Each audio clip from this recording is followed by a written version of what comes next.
Hello, and welcome back once again to Historian at Midnight. Before we go anywhere near the Hydra's 9 heads or the Sphinx's riddle, or the 6 mouths waiting in a narrow strait for sailors who thought they had already survived the worst of their voyage, we are going to sit for a while in a cave on the slopes of a mountain called Cilicia, at the eastern edge of the world as the earliest Greeks understood it, on the night a mother finished building the last and most terrible of her children. The mother's name was Gaia, the earth itself, old beyond the reckoning of any god who came after her, and she had spent longer than any story can properly measure watching her own children. First the Titans, and then the Olympians who overthrew them, imprison her other children one by one in the deep pit of Tartarus. First the Cyclopes, then the 100-handed giants, then the Titans themselves, after Zeus's own war against them was finally won. She had had enough. And so, in a coupling with Tartarus itself, the pit becoming, in this telling, almost a person in its own right, Gaia produced one final child meant to do what none of her earlier children had managed: end the rule of Zeus before it could finish settling into place. That child's name was Typhon, and the poet Hesiod, describing him a little over 2,500 years ago, in the oldest surviving account we have, gives him 100 serpent heads growing directly from his shoulders, eyes that burned with fire, and a voice that could, in the same breath, sound like a bull bellowing, a lion roaring, a pack of hounds baying, and a god speaking, as though every sound in creation capable of provoking fear had been folded into one single throat. He was, by every ancient measure, the single most dangerous thing the young Olympian order had ever faced, and when he finally rose up out of that cave, every god on Olympus except Zeus and Athena fled in terror, most of them transforming themselves into animals and scattering across the length of Egypt to hide. Sit with that image for a moment before we go any further, because it is exactly the kind of detail this whole long night is going to keep circling back to. A monster who did not spring from nowhere, fully formed and inexplicably evil, waiting patiently in some cave for a hero brave enough to come and end him. But a child made on purpose by a mother with a very specific grievance, aimed at a very specific target, for a very specific reason. Ask an ordinary person on an ordinary street today to name a monster from Greek mythology, and you will get some version of the same handful of images every single time. A woman with snakes for hair, a bull-headed man trapped in a maze, a 3-headed dog guarding the gates of hell, a many-headed serpent that grows 2 heads for everyone you manage to cut off. Ask that same person where any of these creatures actually came from, who made them, and why. And most of the time you will get a shrug, not because the answer is missing from the old sources, but because the label monster, across nearly 3,000 years of retelling, has quietly done to these figures almost exactly what the word hero has done to the men who killed them. It has kept the danger and thrown away the story. Here then is the thesis this whole long night intends to earn, stated as plainly as this channel knows how to state anything. In the oldest Greek imagination, a monster was almost never simply born evil into an otherwise innocent world, waiting for someone brave enough to arrive and end it. It was made on purpose by a god, a goddess, a king, or a jealous rival with a grudge to settle or a debt to collect. And the killing that every retelling remembers as the whole story was, more often than not, only the very last page of an account that had actually begun with someone else's transgression entirely. We're not going to stop at the 3 or 4 names everyone already half remembers either, though we will not skip them, because skipping the Minotaur or Medusa or the Cyclops in a story about Greek monsters would be its own kind of dishonesty. We're going further than that, back before any hero had picked up a sword against any of them, to Typhon and his mate Echidna, half woman and half serpent herself, whose own household, hidden away in a cave, produced nearly every other monster this night is going to introduce you to. The Hydra, the Chimera, the Nemean lion, Cerberus, Orthrus, the Sphinx, the dragon Ladon, an entire monstrous family tree with 2 parents at its root. Each child born for a purpose some god or goddess or mortal king had already decided on before that child had ever drawn its first breath. We're going to walk the gates that these creatures were built again and again to guard, because that is the pattern running underneath nearly every single one of them. Whether the gate in question was the entrance to the underworld itself, the narrow strait between 2 coastlines, the road into a city, or a garden at the very edge of the known world. We're going to sit honestly with the ones whose stories complicate any simple picture of monster and hero. Medusa and Scylla, above all, women transformed into terrors by other people's jealousy or other people's violence, punished twice over, once by whatever turned them into what they became, and once again by every retelling, since that remembers only the second half of their story. We're going to cross the sea with the Argonauts and meet the bronze giant who nearly ended their voyage before it began, and stand at the mouth of the strait between Italy and Sicily, where 2 different kinds of death waited on either side of the same narrow channel, and follow Heracles through nearly every one of his labours from the other direction, seeing each creature he was sent to kill not simply as an obstacle in his path, but as a life with its own beginning that his arrival was about to end. Every one of them is coming. None of them is getting the flattened single image version tonight. Before we go any further into that long and crowded company, take a moment now to like this video and subscribe to this channel, though only if you are genuinely the kind of listener who enjoys settling into a long unhurried night exactly like this one, because that is truly the only reason worth doing either. This is still, if you happen to be new to us, a fairly small channel, sitting right around 1,000 subscribers and reaching, slowly and patiently, toward 10,000. And if the company you came looking for tonight is a calm voice willing to sit with you until your own eyes finally give out, then helping this small channel take one more step toward that number would mean a great deal more than it probably sounds like it should. If you're watching this on YouTube tonight, know that new episodes actually reach Spotify for creators a little earlier than they reach here, so the link waiting for you in the description below will let you hear whatever comes next before almost anyone else does. And if you have arrived here tonight from the other direction, listening to us first on Spotify, the rest of this channel is only ever a single search away. Just look for Historian at Midnight on YouTube, and you will find everything else waiting for you there. And if it suits you, drop your city and your local time into the comments before your eyes finally close tonight. Not because it changes a single word of the story that follows, but because there is something quietly steadying about knowing that some other tired stranger, on some other side of the same slowly turning planet, is lying awake with the exact same old company of guardians and grieving mothers and half-remembered gatekeepers working its way, name by name, back into the light. Let the weight of the day finally slide off your shoulders now, however that happens for you tonight, and let your grip on the room around you loosen a little at a time, because where this story is going next does not need you sharp, only willing, and the creatures waiting for us, there have been waiting a very long time already, for someone to finally ask not what they did, but why they existed at all. Before we meet any of them individually though, it is worth spending a few minutes on a question almost no popular retelling ever bothers to ask, which is simply this. What did the Greeks themselves actually mean by the word we translate, a little too casually, as monster? The Greek word most often rendered into English as monster is teros, and it is worth naming exactly how much gets lost in that translation, because teros did not originally mean a frightening creature at all. It meant an omen, a sign, a portent, something whose very existence was meant to be read, the way a comet or an eclipse or a 2-headed lamb born on a farm was read, as a message from the gods about the state of the world. A teros was frightening not primarily because of what it might physically do to you, but because its very shape announced that something in the natural order had gone wrong somewhere upstream,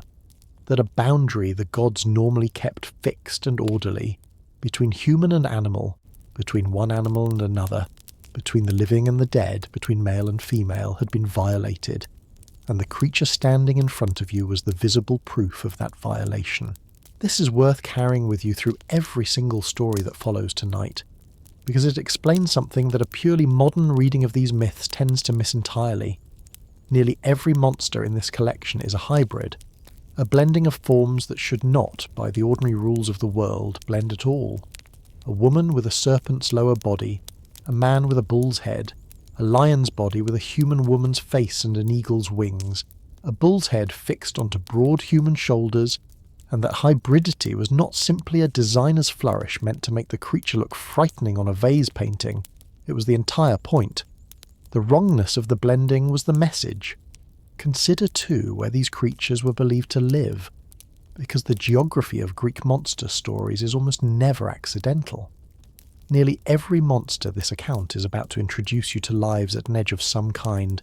a cave at the far boundary of the known world, an island no ordinary ship's route passed near, a mountain wilderness beyond the last cultivated field, a strait so narrow and so treacherous that no sane captain chose to sail it, if any other route existed, a garden at the western rim of everything, past which the old map simply stopped drawing coastline at all. Civilization, in the Greek imagination, was a small, hard-won clearing. Cities and farms and roads carved with enormous and continuing effort out of a much larger and much older wilderness that had never fully accepted the arrangement,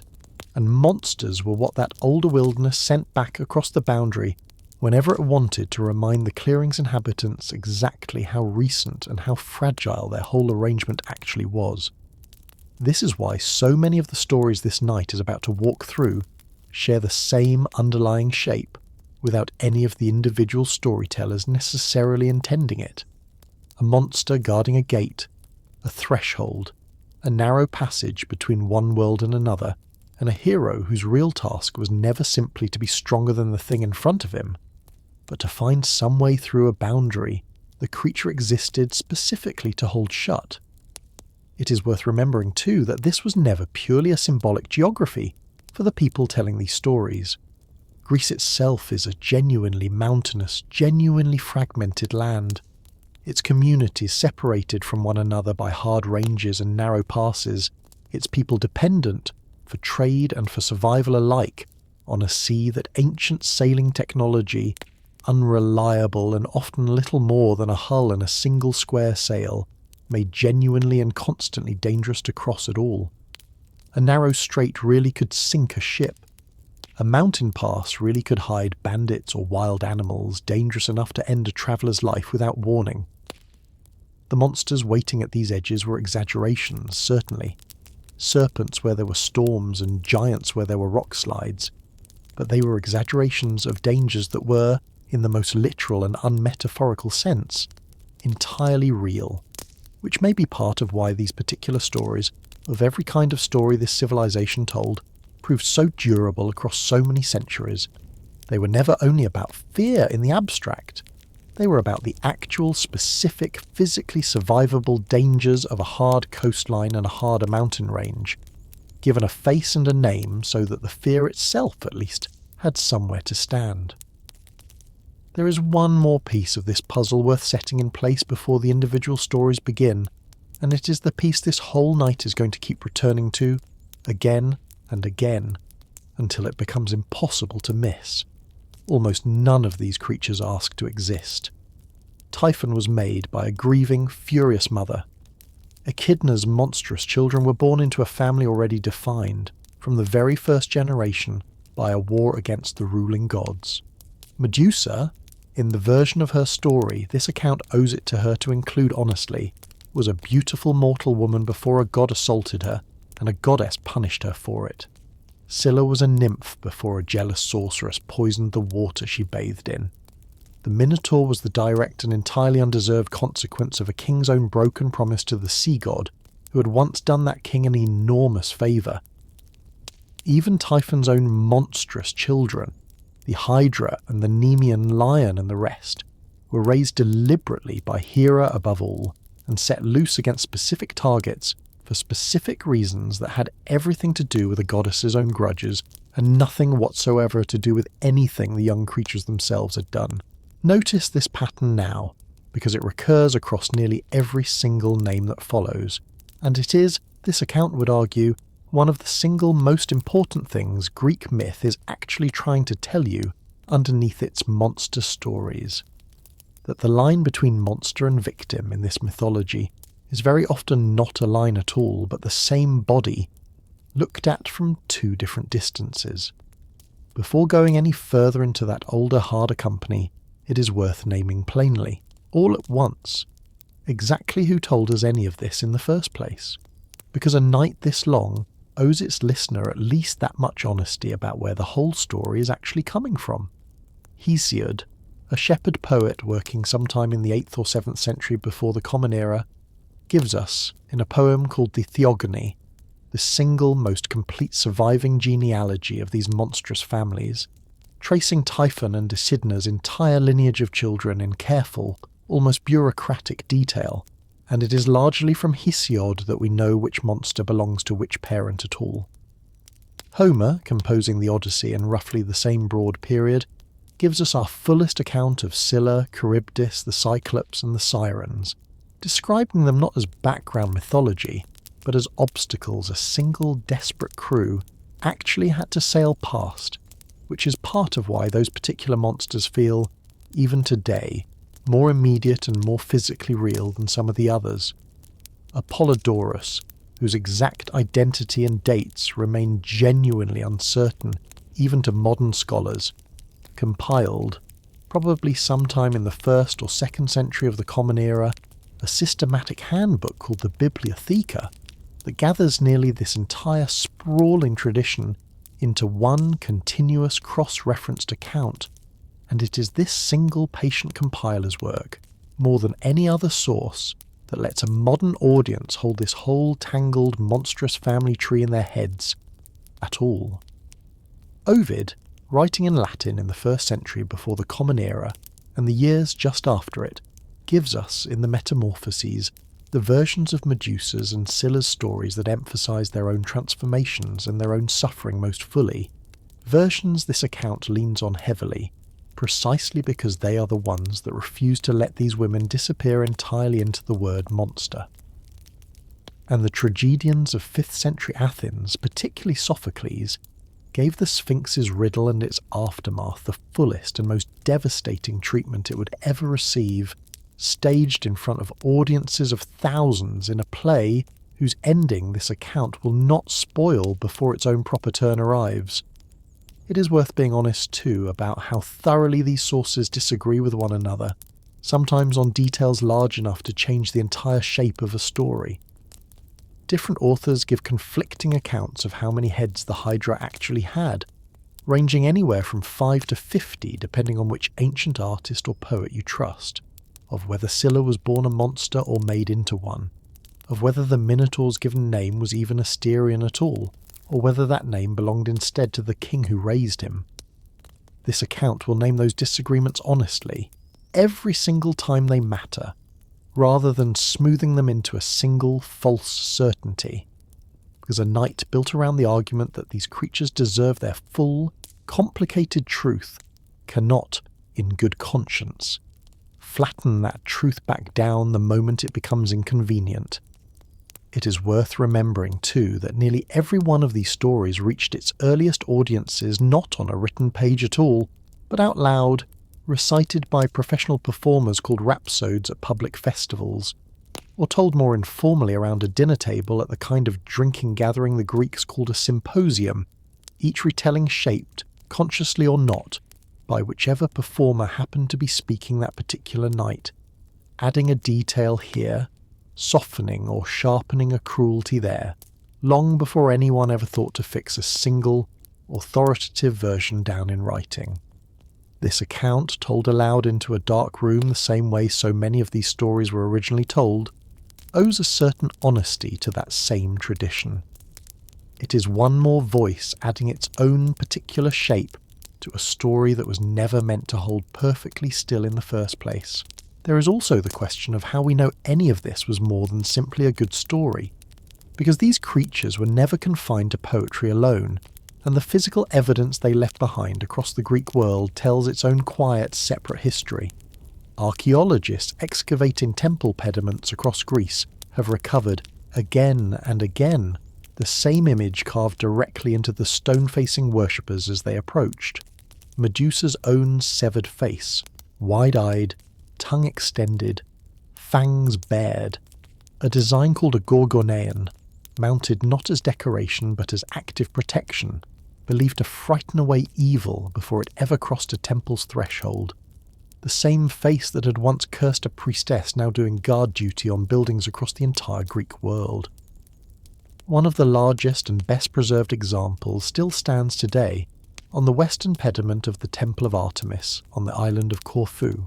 an enormous archaic gorgonean carved sometime around the early 6th century before the Common Era. Wide-mouthed and tusked in exactly the older, less sympathetic style this account will describe more fully a little later tonight, still watching, more or less where it was originally set,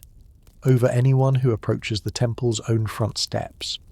Soldiers carried that same face into battle mounted on the centre of their own shields, a practice this account finds worth sitting with honestly, because it means an entire army might march to war carrying at the very centre of its own defence, the face of a woman punished for a violation that had never been her own fault, her suffering repurposed once again into someone else's protection. Pausanias, the travel writer the account named at the very outset of tonight's own sources section, walking the roads of Greece with his own eyes centuries after these stories were first told, recorded visiting tombs and shrines, local communities still pointed to in his own lifetime as the actual resting places of figures from tonight's account. A supposed grave of Medusa's own severed head near the marketplace at Argos among them. Monuments this account cannot verify held what local tradition claimed they held, but ones that prove, at the very least, that these were never treated purely as fireside entertainment, even in Pausanias's own considerably later era. Ordinary people were still walking out of their way, centuries after the stories were first composed, to stand quietly in front of a patch of ground, where something from tonight's own company was said to finally rest.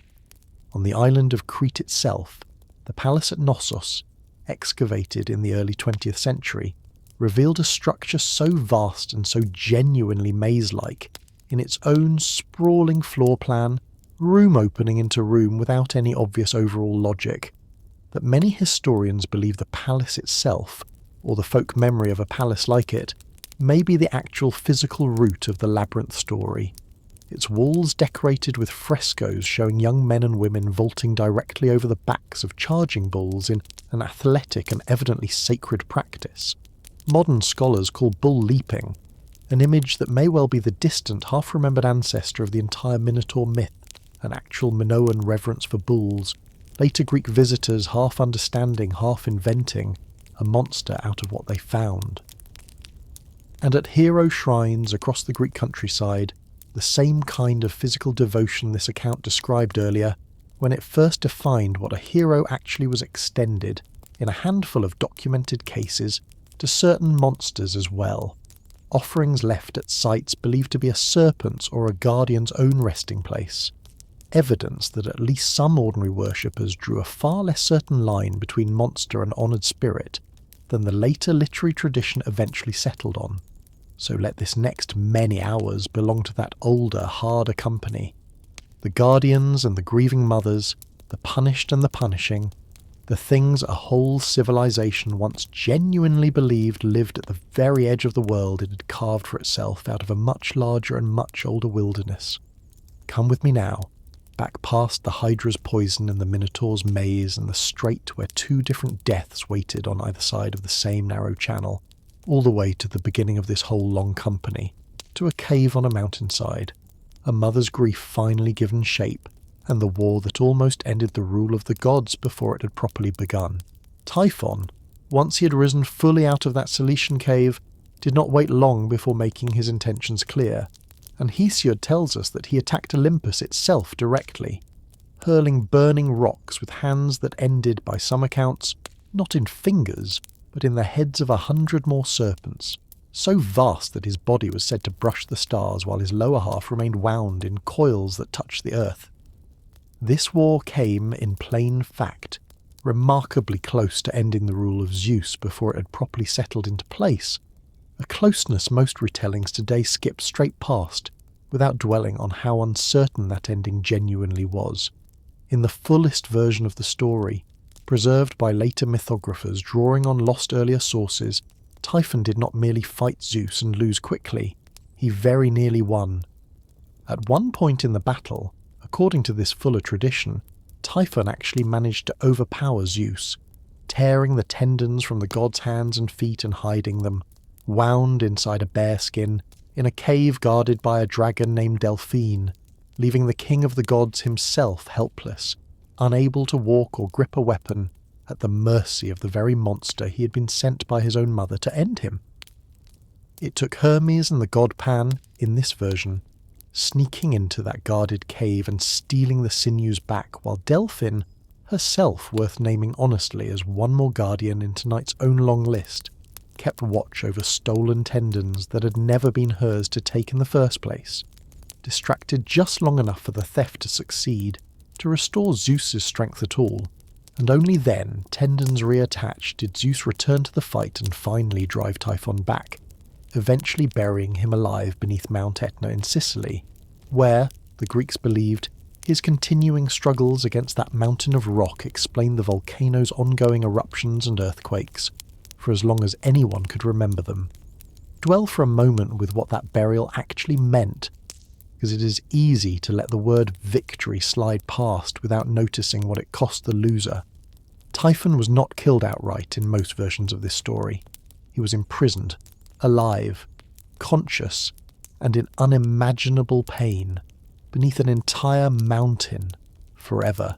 his rage expressing itself for the rest of time as fire and smoke and the occasional violent tremor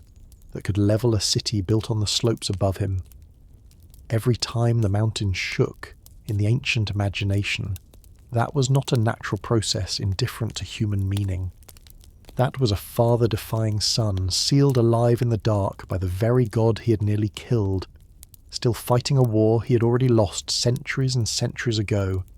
and every farmer who felt the ground move beneath his own house was, in some very real sense, standing on top of that unfinished war without ever having chosen to.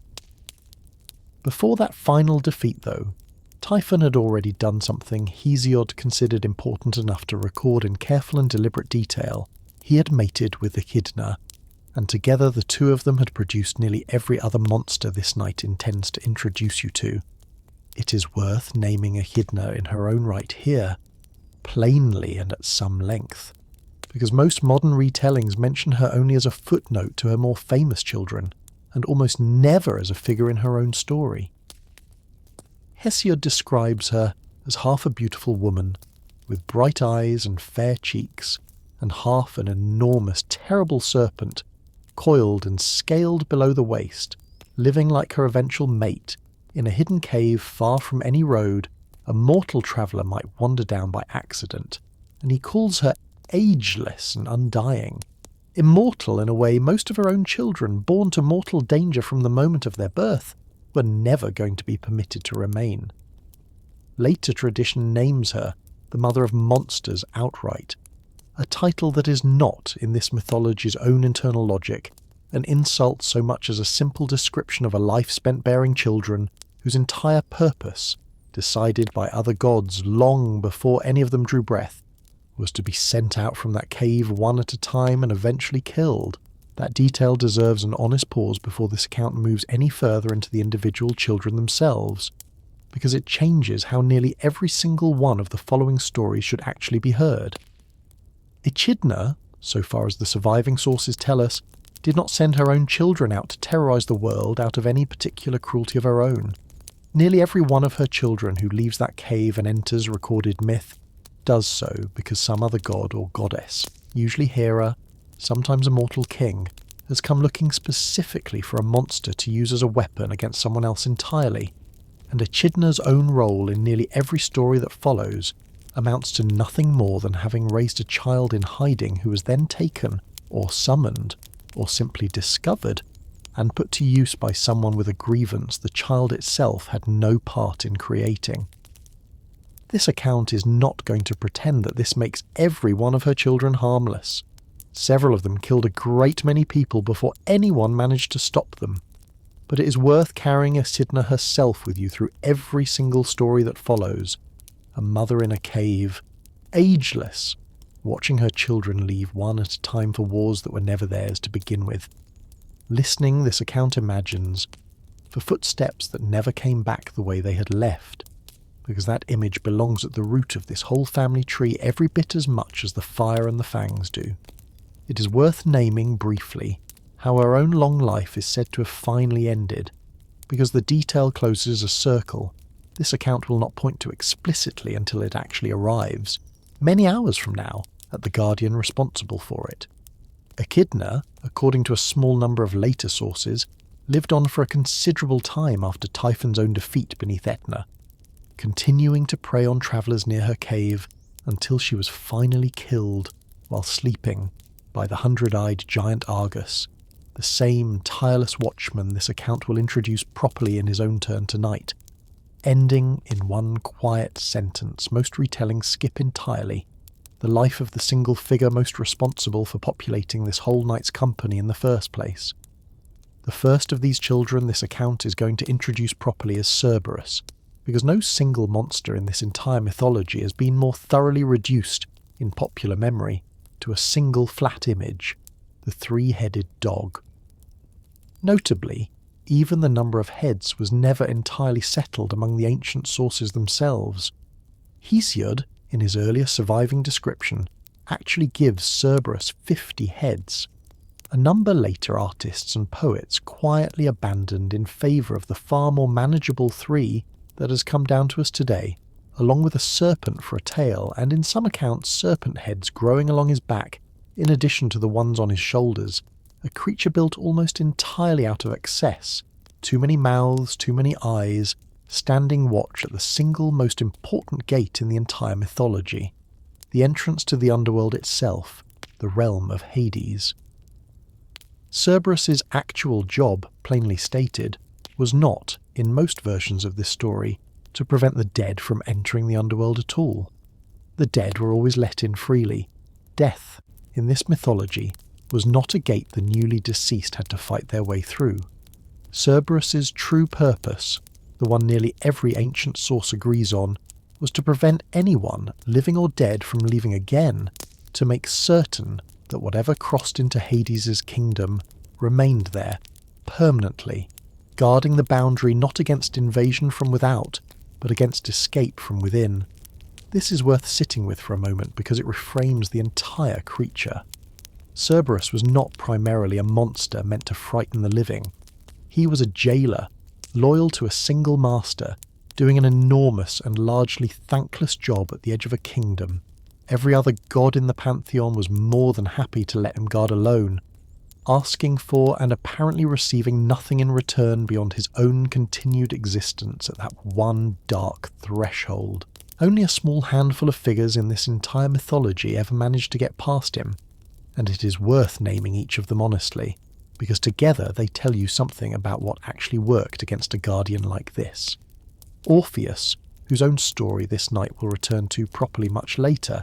is said to have charmed Cerberus into silence with music alone, no weapon, no trick, simply a song beautiful enough that even a guardian bred for absolute loyalty briefly forgot his post. Psyche, in a later Roman-inflected version of her own story, is instructed to distract Cerberus with a simple honey cake, a detail this account finds genuinely moving. That the single most feared guardian in the entire underworld could be quieted, however briefly, by nothing more elaborate than something sweet to eat, as though beneath every layer of teeth and excess heads there remained, somewhere, an ordinary dog's ordinary appetite. And Heracles, whose full labour against Cerberus this account will walk through properly when his own turn arrives many hours from now, was ordered to bring the creature up out of the underworld entirely, alive, using no weapon at all, and did it, this account will argue when the moment comes, in a way that reveals something genuinely uncomfortable about what heroism actually required of a guardian who, by every honest measure, was only ever doing the specific job he had been given. Cerberus's sibling, born from the same union of Typhon and Echidna, was a two-headed dog named Orthrus, far less famous today but every bit as important to the family's overall pattern, because Orthrus's entire recorded story consists of a single labour, guarding the cattle of a three-bodied giant named Geryon, who lived on an island called Erythea at the very western edge of the world, past even the pillars later tradition would name for Heracles himself. It is worth naming Orthrus honestly, rather than skipping him the way most popular retellings do, because his death, when Heracles eventually came for Geryon's cattle as his 10th labour, was almost embarrassingly quick. A single blow from Heracles' club ending a guardian who had done nothing wrong beyond being assigned, like his brother Cerberus, to stand watch over something that belonged to someone else, in a job he had not chosen and would not survive performing. Geryon himself, the giant Orthrus died defending, fares little better in the surviving accounts, a three-bodied, three-headed figure killed by a single arrow from Heracles' bow, fired with such force that it passed through all three of his linked torsos at once, ending, in one arrow, both the giant and the entire strange western household he and his faithful, overworked two-headed dog had built together at the edge of the map. The long drive home with Geryon's stolen cattle, worth naming briefly here, became its own minor odyssey across the length of Europe, later tradition crediting Heracles with founding cities and naming landmarks the whole width of the journey, and crediting him, above all, with the two great promontories flanking the strait between the Mediterranean and the open Atlantic, still called, in a name that has survived essentially unbroken from that same myth into modern geography, the Pillars of Heracles, the Nemean lion, another child of this same monstrous household by most ancient accounts, though a few sources instead name it the offspring of Typhon and Echidna's own daughter, the Chimera, gives this night its first proper look at what became Heracles' most famous single labour, the very first of the 12. This was no ordinary lion. Its hide, every surviving source agrees, was impervious to any weapon a mortal hand could forge, arrows and spears and swords alike glancing harmlessly off skin that no blade had ever managed to pierce, which meant that whatever eventually killed it could not simply be a matter of finding the right weapon. It had to be a matter of finding a different kind of solution altogether. Heracles, according to the fullest surviving account, tracked the lion to the cave where it slept, found the cave had two entrances, sealed one of them shut with heavy stones, and entered through the other, forcing a confrontation the lion could not simply flee from, and when his club and his arrows both proved useless against that impenetrable hide exactly as expected, he did the one thing the hide could not protect against. He wrapped his own arms around the lion's neck and strangled it, bare-handed, in the dark of its own sealed cave, a solution that owed nothing to any weapon a god or a blacksmith had ever given him, and everything to the very same physical strength this whole night's opening story already told you had cost him everything he loved most in the world. Tellingly, even the lion's own origin was never fully settled among ancient sources, some describing it as another child of Typhon and Echidna exactly like its siblings,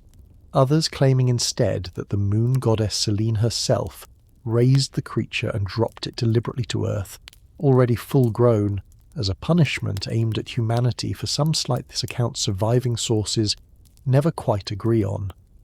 One more small reminder that even this mythology's own storytellers rarely felt bound to a single tidy account of where any given monster had actually come from. It is worth naming what came after the killing, because it is often left out of the version most people know, and because it explains one of the single most recognisable images in this entire mythology. The lion's hide, impervious to every weapon that had failed against it in life, proved equally impervious to Heracles' own knife once he tried to skin the animal for a trophy. And it was Athena, according to several versions of this story, who finally showed him the trick.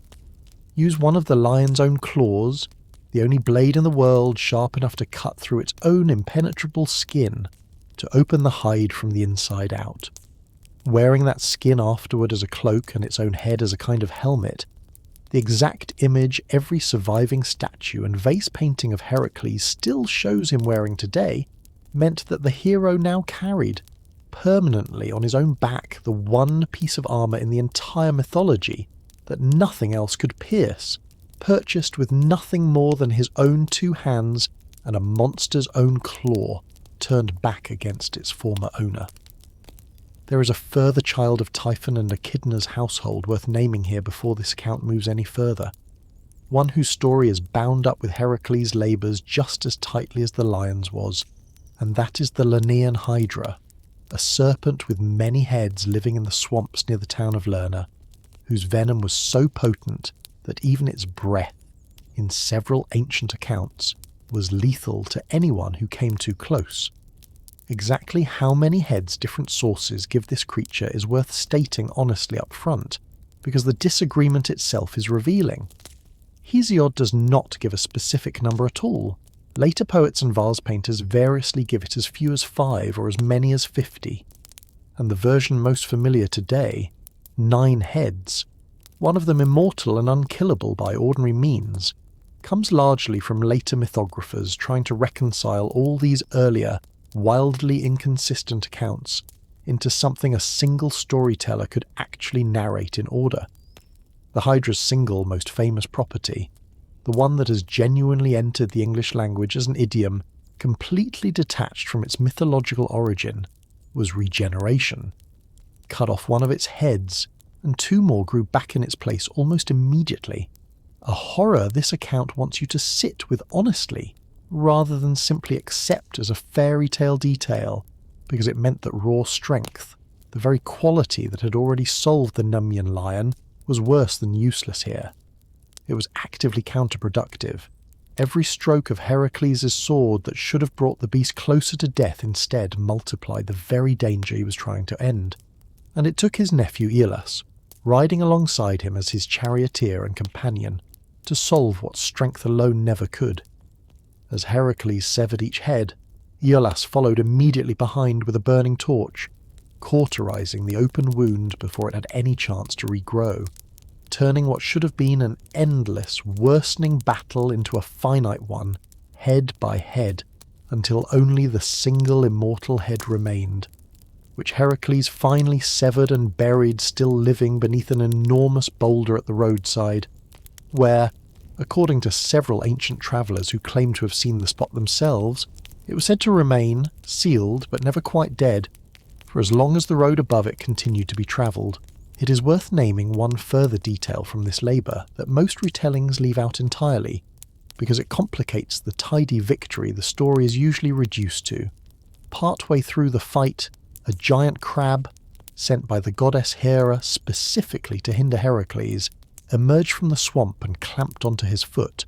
a small, almost comic addition to an already desperate battle, and Heracles simply crushed it underfoot without breaking his rhythm against the Hydra's heads,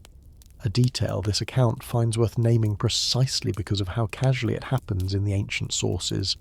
a reminder that Hera's hostility toward this particular hero, which this night will return to at proper length when his own story receives its full telling, was not a single dramatic gesture, but a long, grinding, almost petty campaign of interference, conducted one small sabotage at a time, of which the crab was only ever a minor and largely unsuccessful episode. It is worth naming briefly the actual geography of that swamp before this account moves any further, because Lerna was never an imagined location invented purely for the story's own convenience.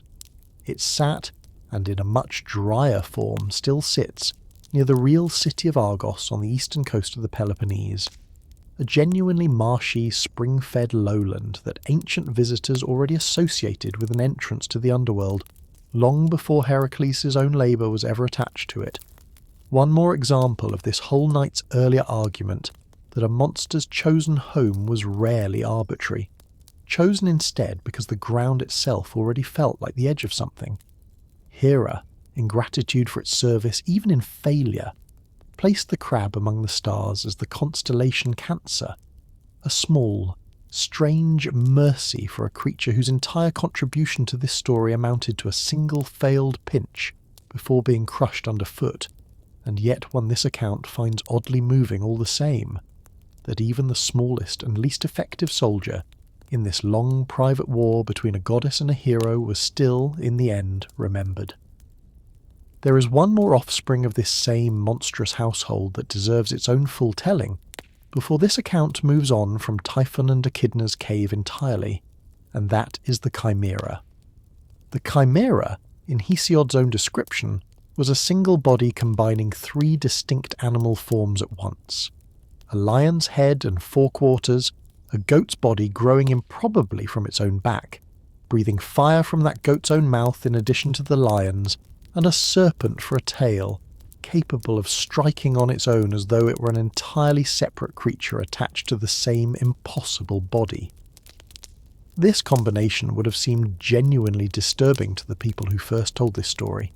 not simply because of the danger any one of these three animals could pose individually, but because of the specific wrongness Greek thought attached to blended forms in general. The same wrongness this account named earlier when it first defined the word teras. Three creatures that had no business sharing one body were sharing one anyway, and that violation was, in a very real sense, the actual monster, every bit as much as the fire pouring from its extra mouth. The Chimera terrorized the region of Lycia for years before Bellerophon, mounted on the winged horse Pegasus, and armed with a spear tipped in lead, given to him by good counsel he had sought out rather than simply blundered into, killed it, by flying above the reach of its claws and driving that spear directly into its fire-breathing mouth, the heat of the creature's own breath melting the lead and sending it pouring down its own throat to kill it from the inside. A solution that shows real cleverness rather than mere brute strength. Worth naming too is the Chimera's own place within its family, because in several ancient accounts it was not merely Typhon and Echidna's daughter, but also, by an incestuous union within that same hidden household, the mother of both the Nemean lion and the Sphinx, meaning that three of the single most famous monsters in this entire mythology, a lion no weapon could pierce, a riddling guardian who would doom an entire royal line, and the fire-breathing hybrid herself were, by this reckoning, one small family, born and raised inside the same handful of hidden caves, each eventually sent out alone to guard a different threshold, and each eventually killed by a different hero, who very likely never once considered that the creature in front of him had brothers and sisters waiting elsewhere in the world for a very similar ending. Fittingly, the Chimera outlived its own death by many centuries in a form no myth ever anticipated. An Etruscan bronze statue of the creature, cast sometime around the 5th century before the Common Era and rediscovered by accident in the Italian city of Arezzo in the 16th century, survives today as one of the single most celebrated pieces of ancient metalwork anywhere in the world. Its lion's mane and its goat's head and its serpent tail rendered in such vivid, coiled tension that later Renaissance artists studied it as a model for how to capture violent motion in solid, unmoving bronze. A monster killed once in myth and preserved, permanently, in exactly the moment of its own greatest fury. There is a final child of this same household waiting for its own proper introduction before this account can honestly move past Typhon and Echidna's cave. And it is, in some ways, the strangest of them all,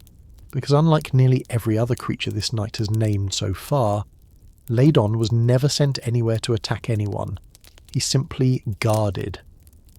Ladon was a dragon, sometimes described with 100 heads, each capable of speaking in a different voice or language,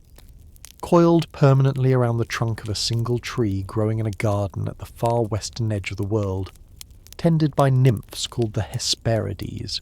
daughters of the evening. That tree bore golden apples, a wedding gift from the earth goddess Gaia to Hera herself on the occasion of her marriage to Zeus, and Ladon's entire purpose, for as long as anyone could remember, was to make certain those apples were never picked by anyone Hera had not personally authorized to pick them. This makes Ladon plainly different from nearly every other guardian this knight has introduced so far. He was not hunting anyone, not terrorizing a countryside, not demanding tribute or sacrifice from any nearby town. He was simply doing, with total and apparently contented fidelity, the single job Hera had given him.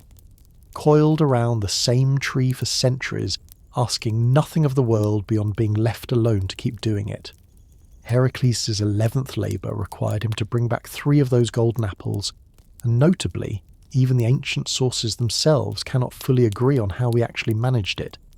offering 2 quite different solutions that this account will name side by side rather than pretend only one exists. In the version most people know today, Heracles did not fight Ladon at all. He found the Titan Atlas, condemned to hold up the entire sky on his own shoulders as punishment for his role in the war against the Olympians, and offered to take that unimaginable weight onto his own back temporarily if Atlas would agree to fetch the apples himself, since Atlas, as the father of the Hesperides, could approach the garden without triggering Ladon's guard the way a stranger certainly would. Atlas agreed, took the apples from his own daughters, and returned to find Heracles still holding the sky. And here the story turns genuinely uncomfortable, because Atlas, having tasted even a moment's freedom from a burden he had carried for longer than any mortal mind could measure, announced that he had decided to deliver the apples to Eurystheus himself, and simply leave Heracles holding the sky permanently in his place. Heracles, thinking quickly rather than fighting, asked only that Atlas take the weight back for one brief moment, so he could adjust a cushion on his own shoulders, and Atlas, apparently not the cleverest of the Titans despite everything he had endured, agreed, and the moment the sky's weight settled back onto his own shoulders, Heracles simply picked up the apples and walked away, leaving Atlas exactly where he had started, holding up the entire heavens forever, outwitted by the very trick he should have seen coming from a hero who had already outwitted far worse. In the second, less commonly told version, Heracles skips this entire negotiation and simply kills Ladon outright with an arrow, the dragon dying at his post exactly as he had lived at it, without ever once leaving the tree he had spent centuries wrapped around. Reckon honestly with which of those 2 versions this account finds harder to hear, because the first one, the clever one, the one that ends without a single drop of blood spilled, still ends with Atlas exactly where he began,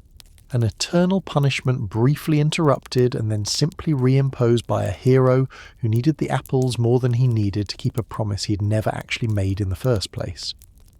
And the second version ends with a guardian who had never once left his post, never once attacked anyone unprovoked, killed anyway from a distance, by an arrow he likely never even saw coming, his 100 heads falling silent one by one around a tree that would, from that day forward, stand entirely undefended. Hera, in grief for a servant this account believes deserves to be called that rather than merely a monster, is said to have placed Ladon among the stars as the constellation Draco. A small and by now familiar mercy, this mythology extends again and again to its fallen guardians, as though the sky itself were the only place left willing to remember them once their gate had finally been breached. Turn now from that hidden family entirely to a monster whose own origin lies elsewhere in this mythology's tangled genealogy, though her story belongs, every bit as much as any of Typhon's children,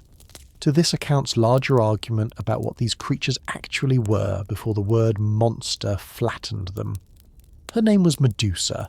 and this account owes it to her, at the outset, to name honestly that she is not, in the fullest and most affecting versions of her own story, a monster who was simply born that way. She was, in the account given by the Roman poet Ovid, centuries after the earliest Greek sources, once a beautiful mortal woman, renowned above every other quality she possessed for the singular loveliness of her own hair, so admired that suitors were said to travel considerable distances simply for the chance to see it. She served, in this same telling, as a priestess in the temple of the goddess Athena, a position that required, among its other obligations, a vow of chastity, and it was inside that very temple, the one place in the world that should have offered her the most protection, that the sea god Poseidon assaulted her. It is worth naming exactly what happened next, and naming it plainly. because so many casual retellings blur this single fact until it disappears entirely. Athena's anger, when she discovered what had happened within the walls of her own sacred space, was not directed at Poseidon, a god whose rank among the Olympians placed him effectively beyond her reach or her willingness to punish. It was directed at Medusa. The goddess transformed her former priestess's famous hair into a writhing mass of serpents and cursed her face into something so terrible that any living creature who looked upon it directly would turn instantly to stone. A punishment that took the specific quality Medusa had once been most admired for and turned it, point for point, into the specific quality that would now make her most feared, banishing her, along with her two sisters Stheno and Euryale, who were monstrous from birth and untouched by any of this particular injustice, to a remote island at the edge of the world where no ordinary traveller would ever have reason to find her. Tellingly, this Ovidian version, however much this account finds itself drawn to its moral clarity, is almost certainly not the oldest layer of Medusa's story.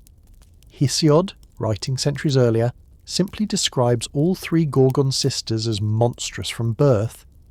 daughters of ancient sea deities named Phorcys and Ceto, with golden wings, bronze hands, and serpents for hair from the moment of their first breath. No assault, no temple, no punishment, simply a family of terrible sisters living at the edge of the world the way so many of this mythology's creatures do.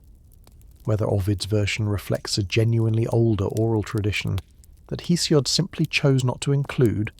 or whether it is a distinctly later, distinctly Roman literary invention layered onto an older and simpler monster story, is a question modern scholars still debate honestly, and this account will not pretend that debate is settled. But it is worth choosing, deliberately and openly, to give real weight to the version that lets Medusa be a victim first, not because it is necessarily the more historically original telling,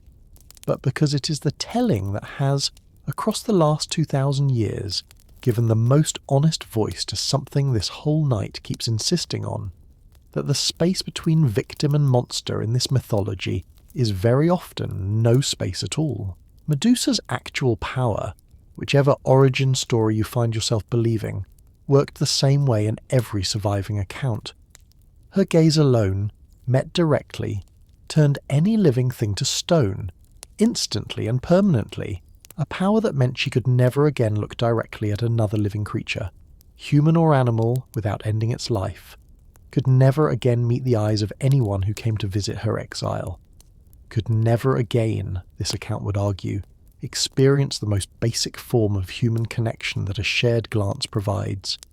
an isolation this mythology rarely bothers naming outright,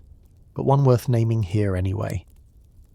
Her island became, over the years of her exile, a landscape littered with the stone figures of everyone unlucky or unwise enough to have looked at her directly,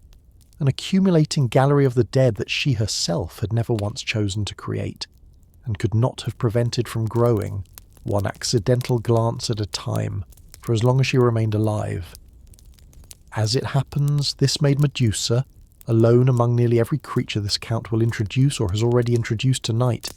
a danger to absolutely everyone equally, hero and ordinary traveller and innocent fisherman blown off course alike, with no possible way for her to warn a ship approaching her shore, no voice loud enough to carry the single instruction that might have saved every one of them.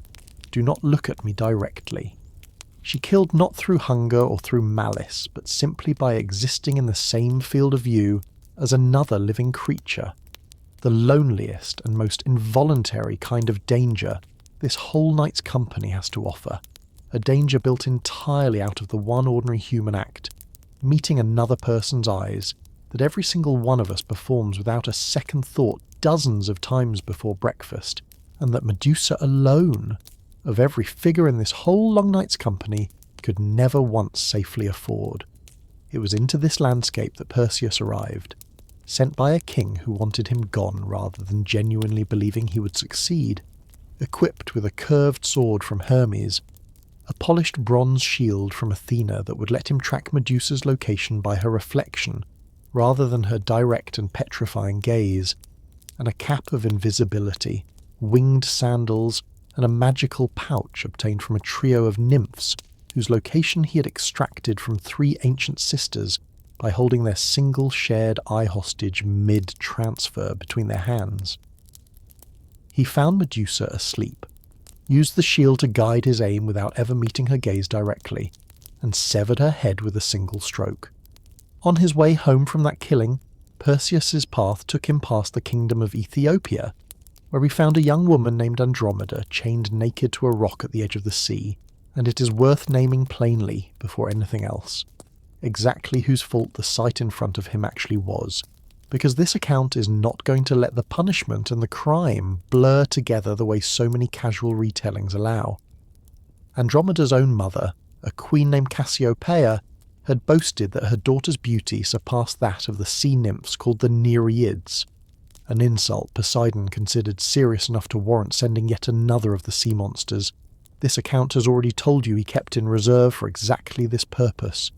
This one usually named Cetus, like the creature that would later ravage Troy's own coastline, to ravage the kingdom until the offence was answered. An oracle, consulted in the kingdom's desperation, gave the same answer this mythology reaches for again and again whenever a king needs someone else to pay for his own family's mistake: chain the daughter to the rocks and offer her to the monster, and Andromeda, guilty of nothing beyond being the daughter her mother happened to boast about, was the one left waiting at the shoreline for teeth she had done nothing to deserve. Perseus, arriving at the exact moment the creature rose from the water to claim her, used Medusa's own severed head, still lethal even separated from her body, to turn the monster to stone before it ever reached her,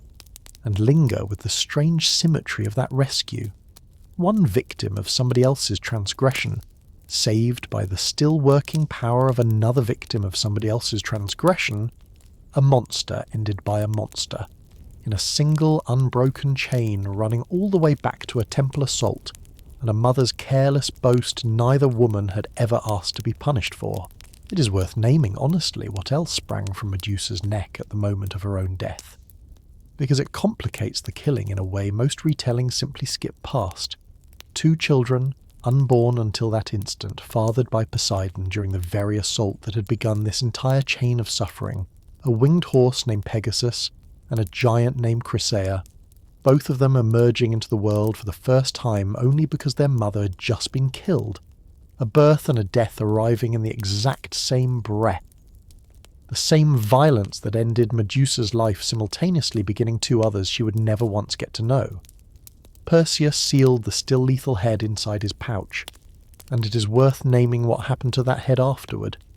because Medusa's story, unlike nearly every other monster this night has introduced so far, does not actually end with her death. The severed head retained its petrifying power even separated from her body, and Perseus later used it to turn an entire hostile court to stone in a single furious moment, including a king who had spent years pressing unwanted attention on Perseus's own mother.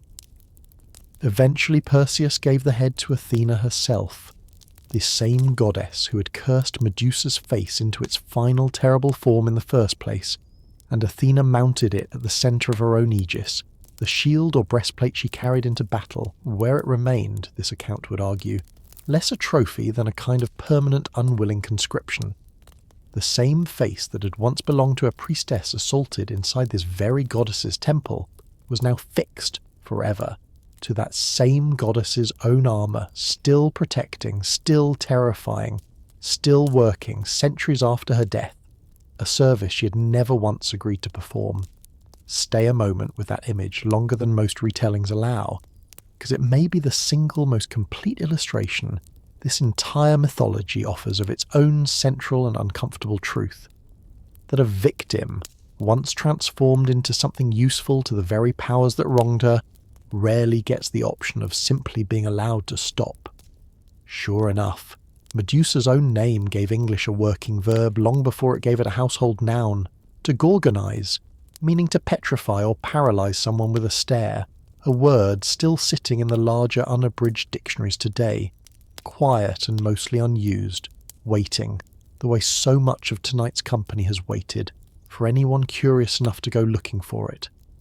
Remarkably, Perseus's own bloodline reaches directly into the very first story this account told you tonight, because his son Electrion eventually became grandfather, through his daughter Alcmene, to Heracles himself, meaning the strongest man this whole mythology ever produced descended. Several careful generations down the line, from the boy who was once sealed inside a wooden chest and set adrift on the open sea, specifically so that he would never survive to have any descendants at all, wrestle, if only briefly, with that lineage honestly one final time, because it means that nearly every single monster this account has walked you through tonight, from the Nemean lion to the Hydra to Cerberus himself, was eventually killed by a hand that could trace itself back to a grandfather's own failed cruelty, an old king's fear accomplishing in the end exactly the opposite of what it had been built to prevent. Not the end of a dangerous bloodline, but the beginning of the single, most monster-ending bloodline this whole mythology would ever produce. A lesson this account would gently offer to every frightened king this mythology ever produced, if any of them had ever once been willing to listen to it. That cruelty aimed at preventing a feared future very rarely prevents it, and quite often builds it, patiently, one generation at a time, out of exactly the grief that cruelty leaves behind. Turn now to a different island, and a different kind of monster entirely, one born not from any ancient serpent bloodline, but from a single act of divine punishment, visited on a king who thought he could quietly break a promise to a god and simply keep the reward. The king's name was Minos, and he ruled the island of Crete, and the promise he broke concerned a magnificent white bull that the sea god Poseidon had sent up out of the ocean itself, specifically so that Minos could sacrifice it back to him.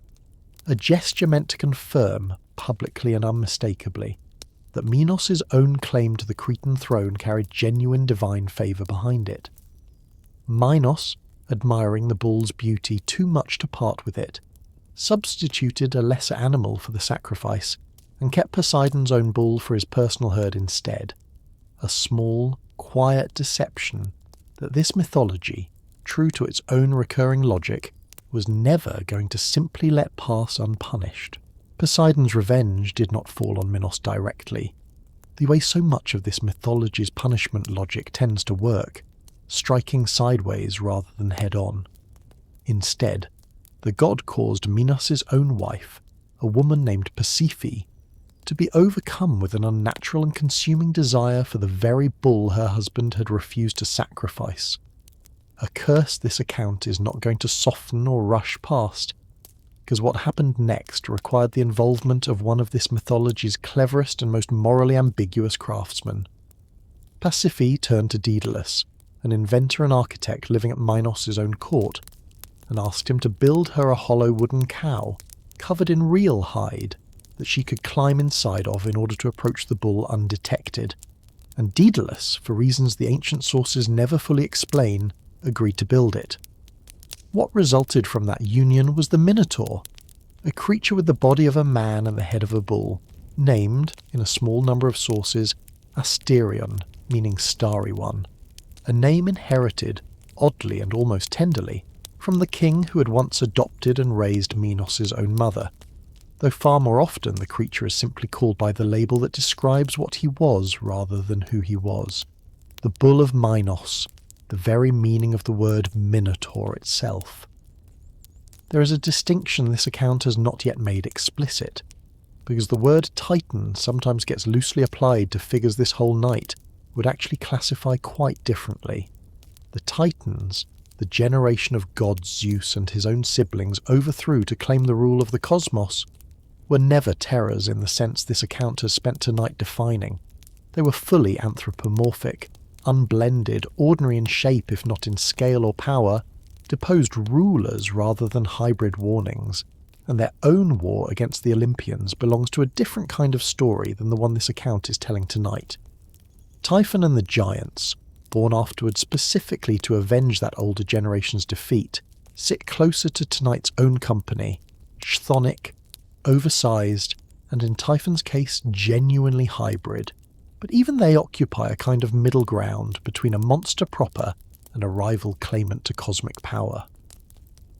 This distinction is worth naming honestly, rather than letting the categories blur, because a night built around taking these creatures seriously as a genuine category owes its listener at least that much precision about where the category's own edges actually sit. Before this account goes any further, one plain fact deserves stating: how little of what followed was ever the Minotaur's own fault. He did not choose the circumstances of his own conception, did not choose to be born with a hunger for human flesh that the ancient sources describe as instinctual rather than deliberately cruel, did not choose to become, almost immediately, a source of shame so total that Minos, once the creature had grown too large and too dangerous to hide within the ordinary palace, commissioned the very same Daedalus who had built his mother's wooden cow to construct an elaborate underground maze called the Labyrinth, specifically designed with so many winding, doubling back passages that anyone placed inside it, human or monster, would never find their own way back out again. Minos did not build that maze to protect his people from a monster loose in the countryside. He built it to hide his own family's shame somewhere no visiting dignitary would ever accidentally stumble across it, sealing his own wife's son inside a structure engineered for exactly one purpose: making certain the world never had to look at him directly. It is worth naming briefly a distinction modern classicists often raise about the labyrinth itself, because it complicates the image most people carry into this story without ever questioning it.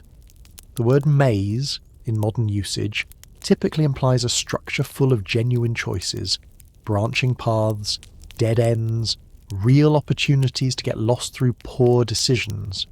But several scholars studying the earliest depictions of the labyrinth on coins and vases have argued that the original structure was likely unicursal, a single winding path with no actual branches at all, disorienting purely through its own relentless coiling, rather than through any true forks a visitor could choose wrongly. If that reading is correct, then Ariadne's thread was never really solving a puzzle of choices at all. It was simply marking a path so twisted that a person walking it forward could no longer trust their own memory to walk the same path back. A smaller, stranger kind of danger than the branching nightmare most modern retellings imagine, but no less disorienting for anyone actually lost inside it in the dark. The maze needed feeding, and it is here that the Minotaur story stops being only about one family's private disgrace and becomes, instead, about an entire subject city's collective grief. Athens, having lost a war against Crete some years earlier, and having, in one version of the story, been responsible for the death of one of Minos' own sons while he was visiting the city, was required, as part of the resulting peace settlement, to send 7 young men and 7 young women to Crete every 9 years to be placed inside the labyrinth and left there for the Minotaur to find and kill, a tribute this account once named honestly for what it actually was. Not mythologic abstraction, but 14 real young lives, drawn by lot from ordinary Athenian households, sent to a foreign island specifically to die inside a maze, over and over again, once every 9 years, for as long as Minos' own political arrangement with Athens continued to hold. Interestingly, Theseus was already no stranger to killing dangerous creatures by the time he volunteered for that tribute, because his own journey to Athens as a young man, travelling by land along a coastal road rather than by the safer sea route, had already brought him face to face with one genuine monster among the human bandits. He's more commonly remembered for clearing from that same road. Near the village of Crommyon, an enormous and ferocious wild sow, called Phaia, after the old woman who was said to have raised her, had been terrorising the local countryside for years, killing travellers and livestock alike, and Theseus, rather than avoid her, sought the animal out deliberately and killed her, a considerably smaller and less celebrated feat than the Minotaur waiting for him at the end of that same road, but one worth naming honestly here rather than letting it vanish entirely into the shadow of his far more famous labour, because it means Theseus arrived in Crete, already a killer of monsters, rather than becoming one for the very first time inside that maze. it was into the third of the Cretan tributes that Theseus, son of the Athenian king Aegeus, inserted himself voluntarily. And this account is not going to let his eventual heroism obscure what he did to the woman who actually made that heroism possible. Ariadne, Minos' own daughter, fell in love with Theseus the moment she saw him among the tribute, and gave him a ball of thread, an idea Daedalus himself is credited with suggesting, that Theseus could unwind as he walked deeper into the labyrinth and then follow back out again once his task inside was finished, along with a sword to actually kill the Minotaur once he found it. Theseus did exactly that, following the thread inward, finding the Minotaur at the maze's centre and killing him, by most accounts, with his bare hands or with Ariadne's own sword, before following the same unwound thread back out into daylight, freeing not only himself but every other Athenian young person who had been sent to Crete alongside him that year. It is worth naming plainly and without softening what Theseus did next, because this whole night has already promised you the full ledger rather than only the labour. He took Ariadne with him when he fled Crete, the woman whose thread and whose betrayal of her own father had just saved his life and the lives of everyone travelling with him, and abandoned her, sleeping, on the island of Naxos during a stop on the voyage home, sailing away without her while she slept, and leaving her alone on a strange shore with no way to follow him, and no way back to a father she had just betrayed for his sake.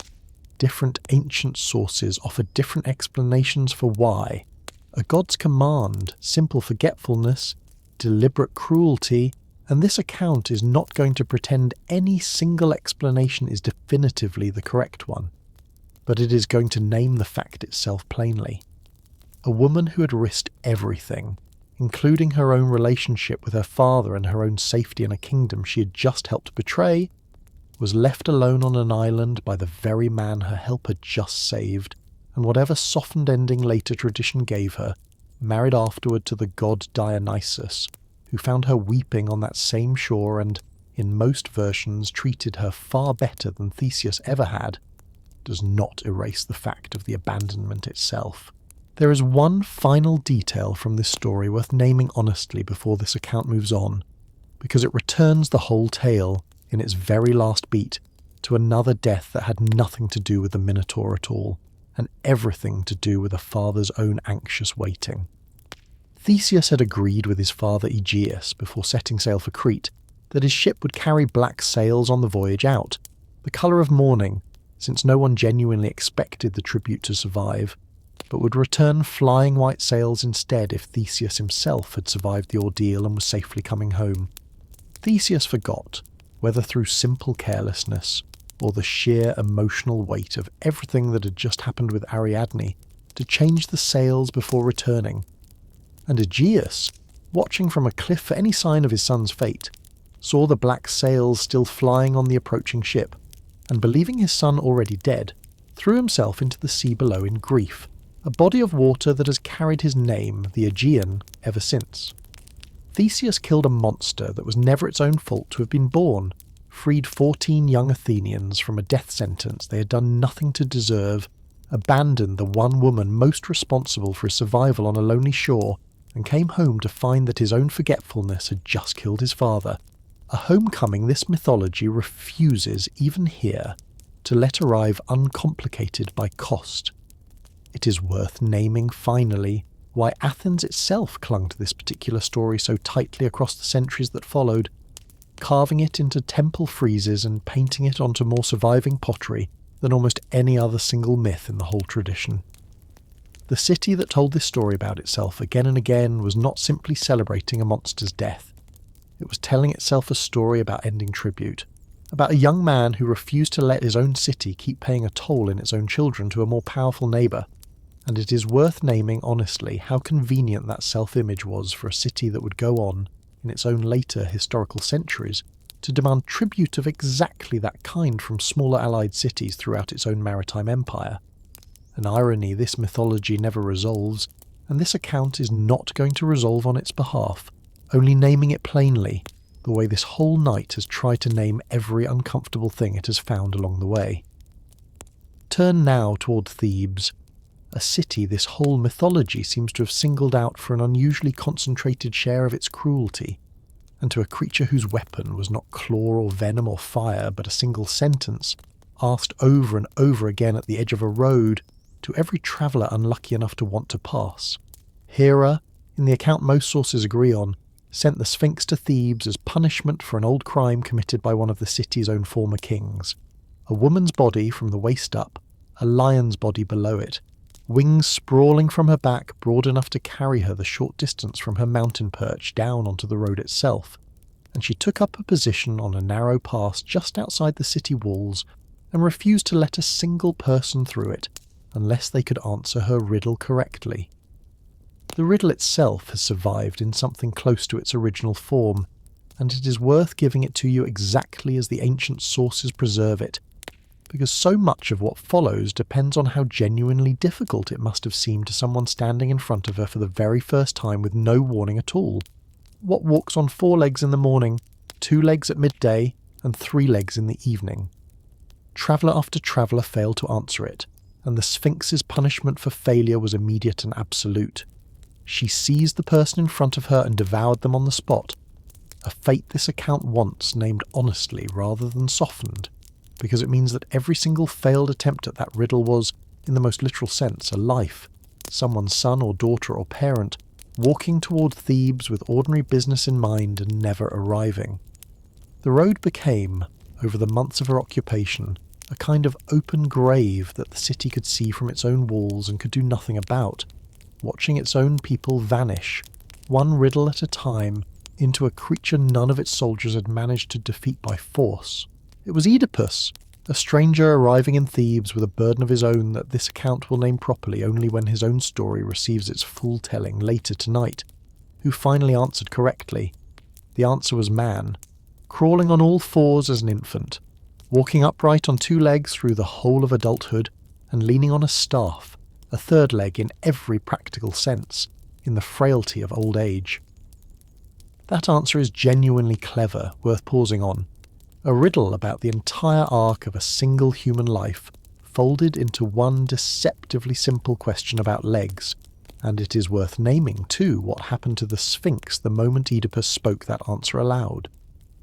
In the most common version of the story, she threw herself from the cliff she'd been guarding and died instantly, unable to survive having her one weapon, the unanswerable question, finally answered. Hold, honestly, with how strange that death actually is, because it suggests something about what the Sphinx's real power had always been. She was never simply strong in the way the Nemean lion or the Hydra was strong. Her entire authority over that road rested on a single unbroken record, an unanswered question that had never once failed to end in someone's death. And the moment that record broke, the moment a single traveller proved the question was in fact answerable, whatever she actually was seemed to collapse along with it, as though her own continued existence had depended this whole time on nobody ever actually solving her. Thebes rewarded Oedipus with the throne the city's own recently murdered king had left empty,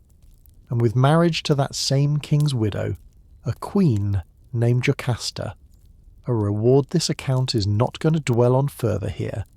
because the full weight of exactly whose widow that was, and exactly what that marriage was about to reveal, belongs entirely to Oedipus's own night, still many hours away, and this account intends to let that revelation land there in full, rather than spoil even a fragment of it early.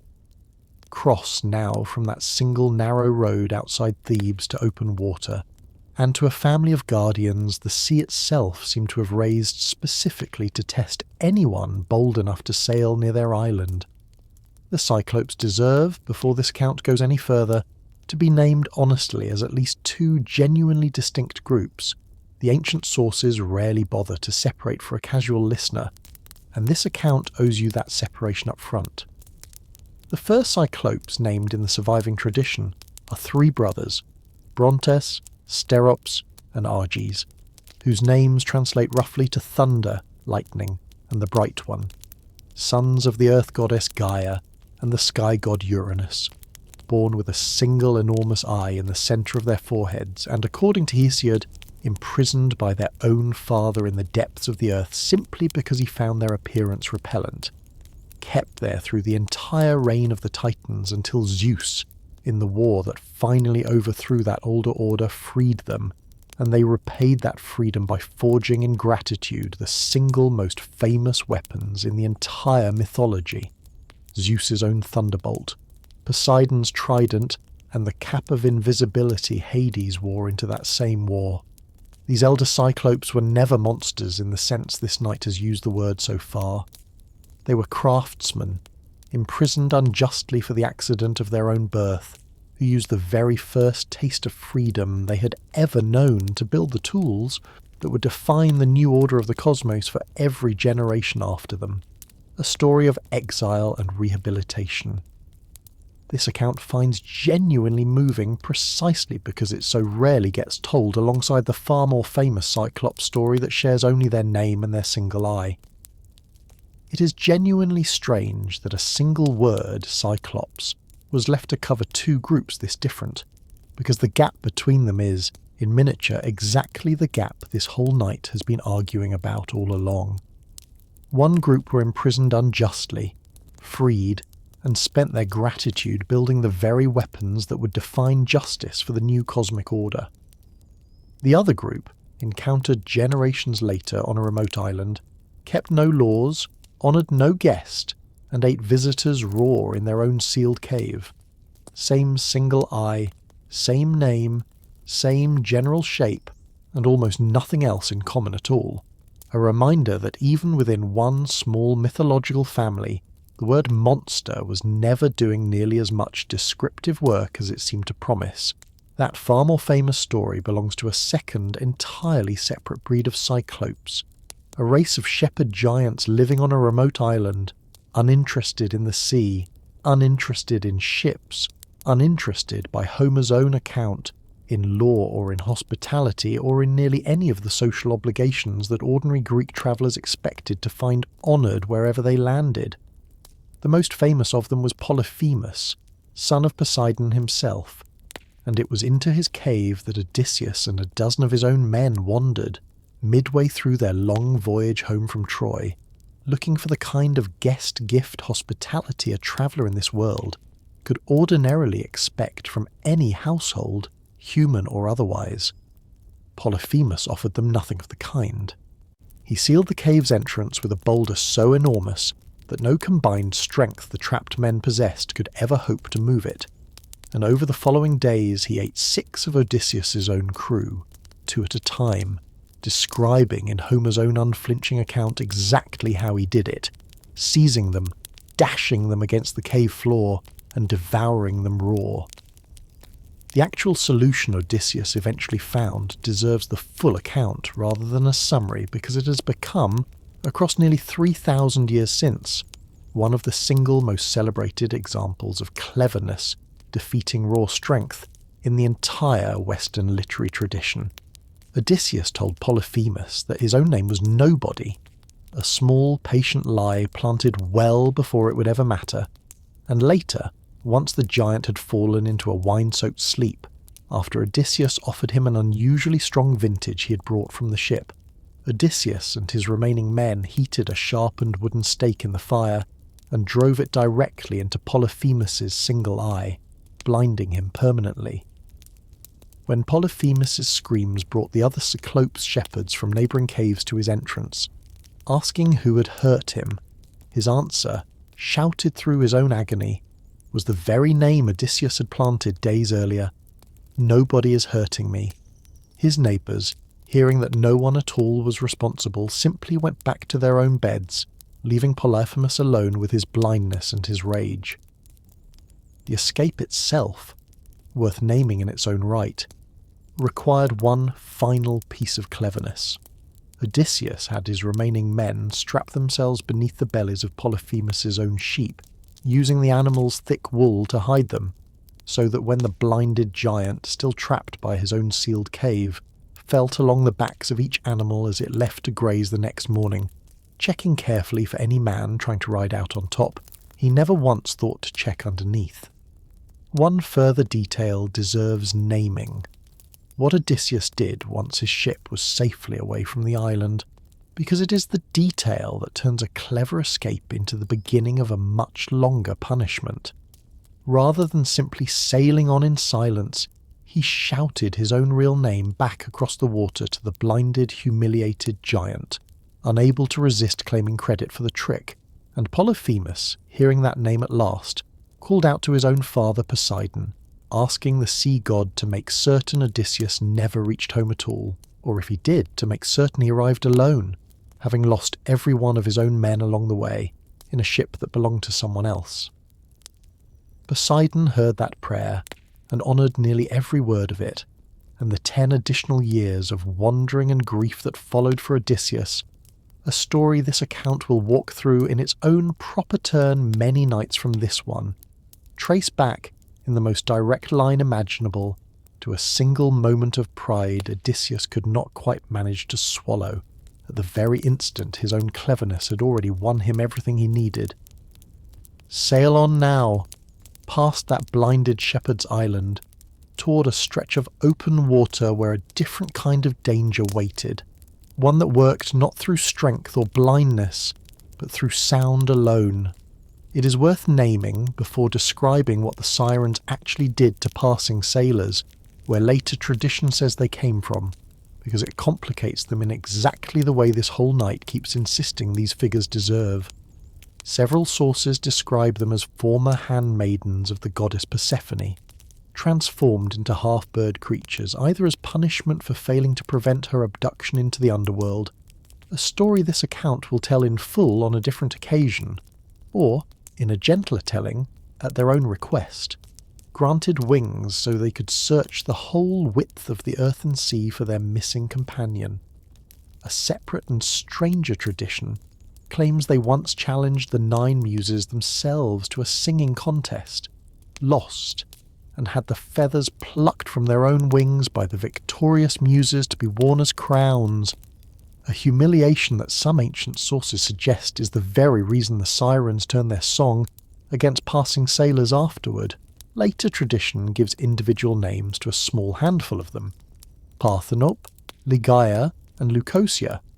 Among the most commonly repeated, and one especially durable local legend claims that Parthenope's own body, after she died of grief or shame once Odysseus's ship sailed safely past her song, washed ashore on the Italian coast at a spot that grew, over the centuries, into a city that still carries a version of her memory in its own oldest name, Neapolis, the new city, known today simply as Naples.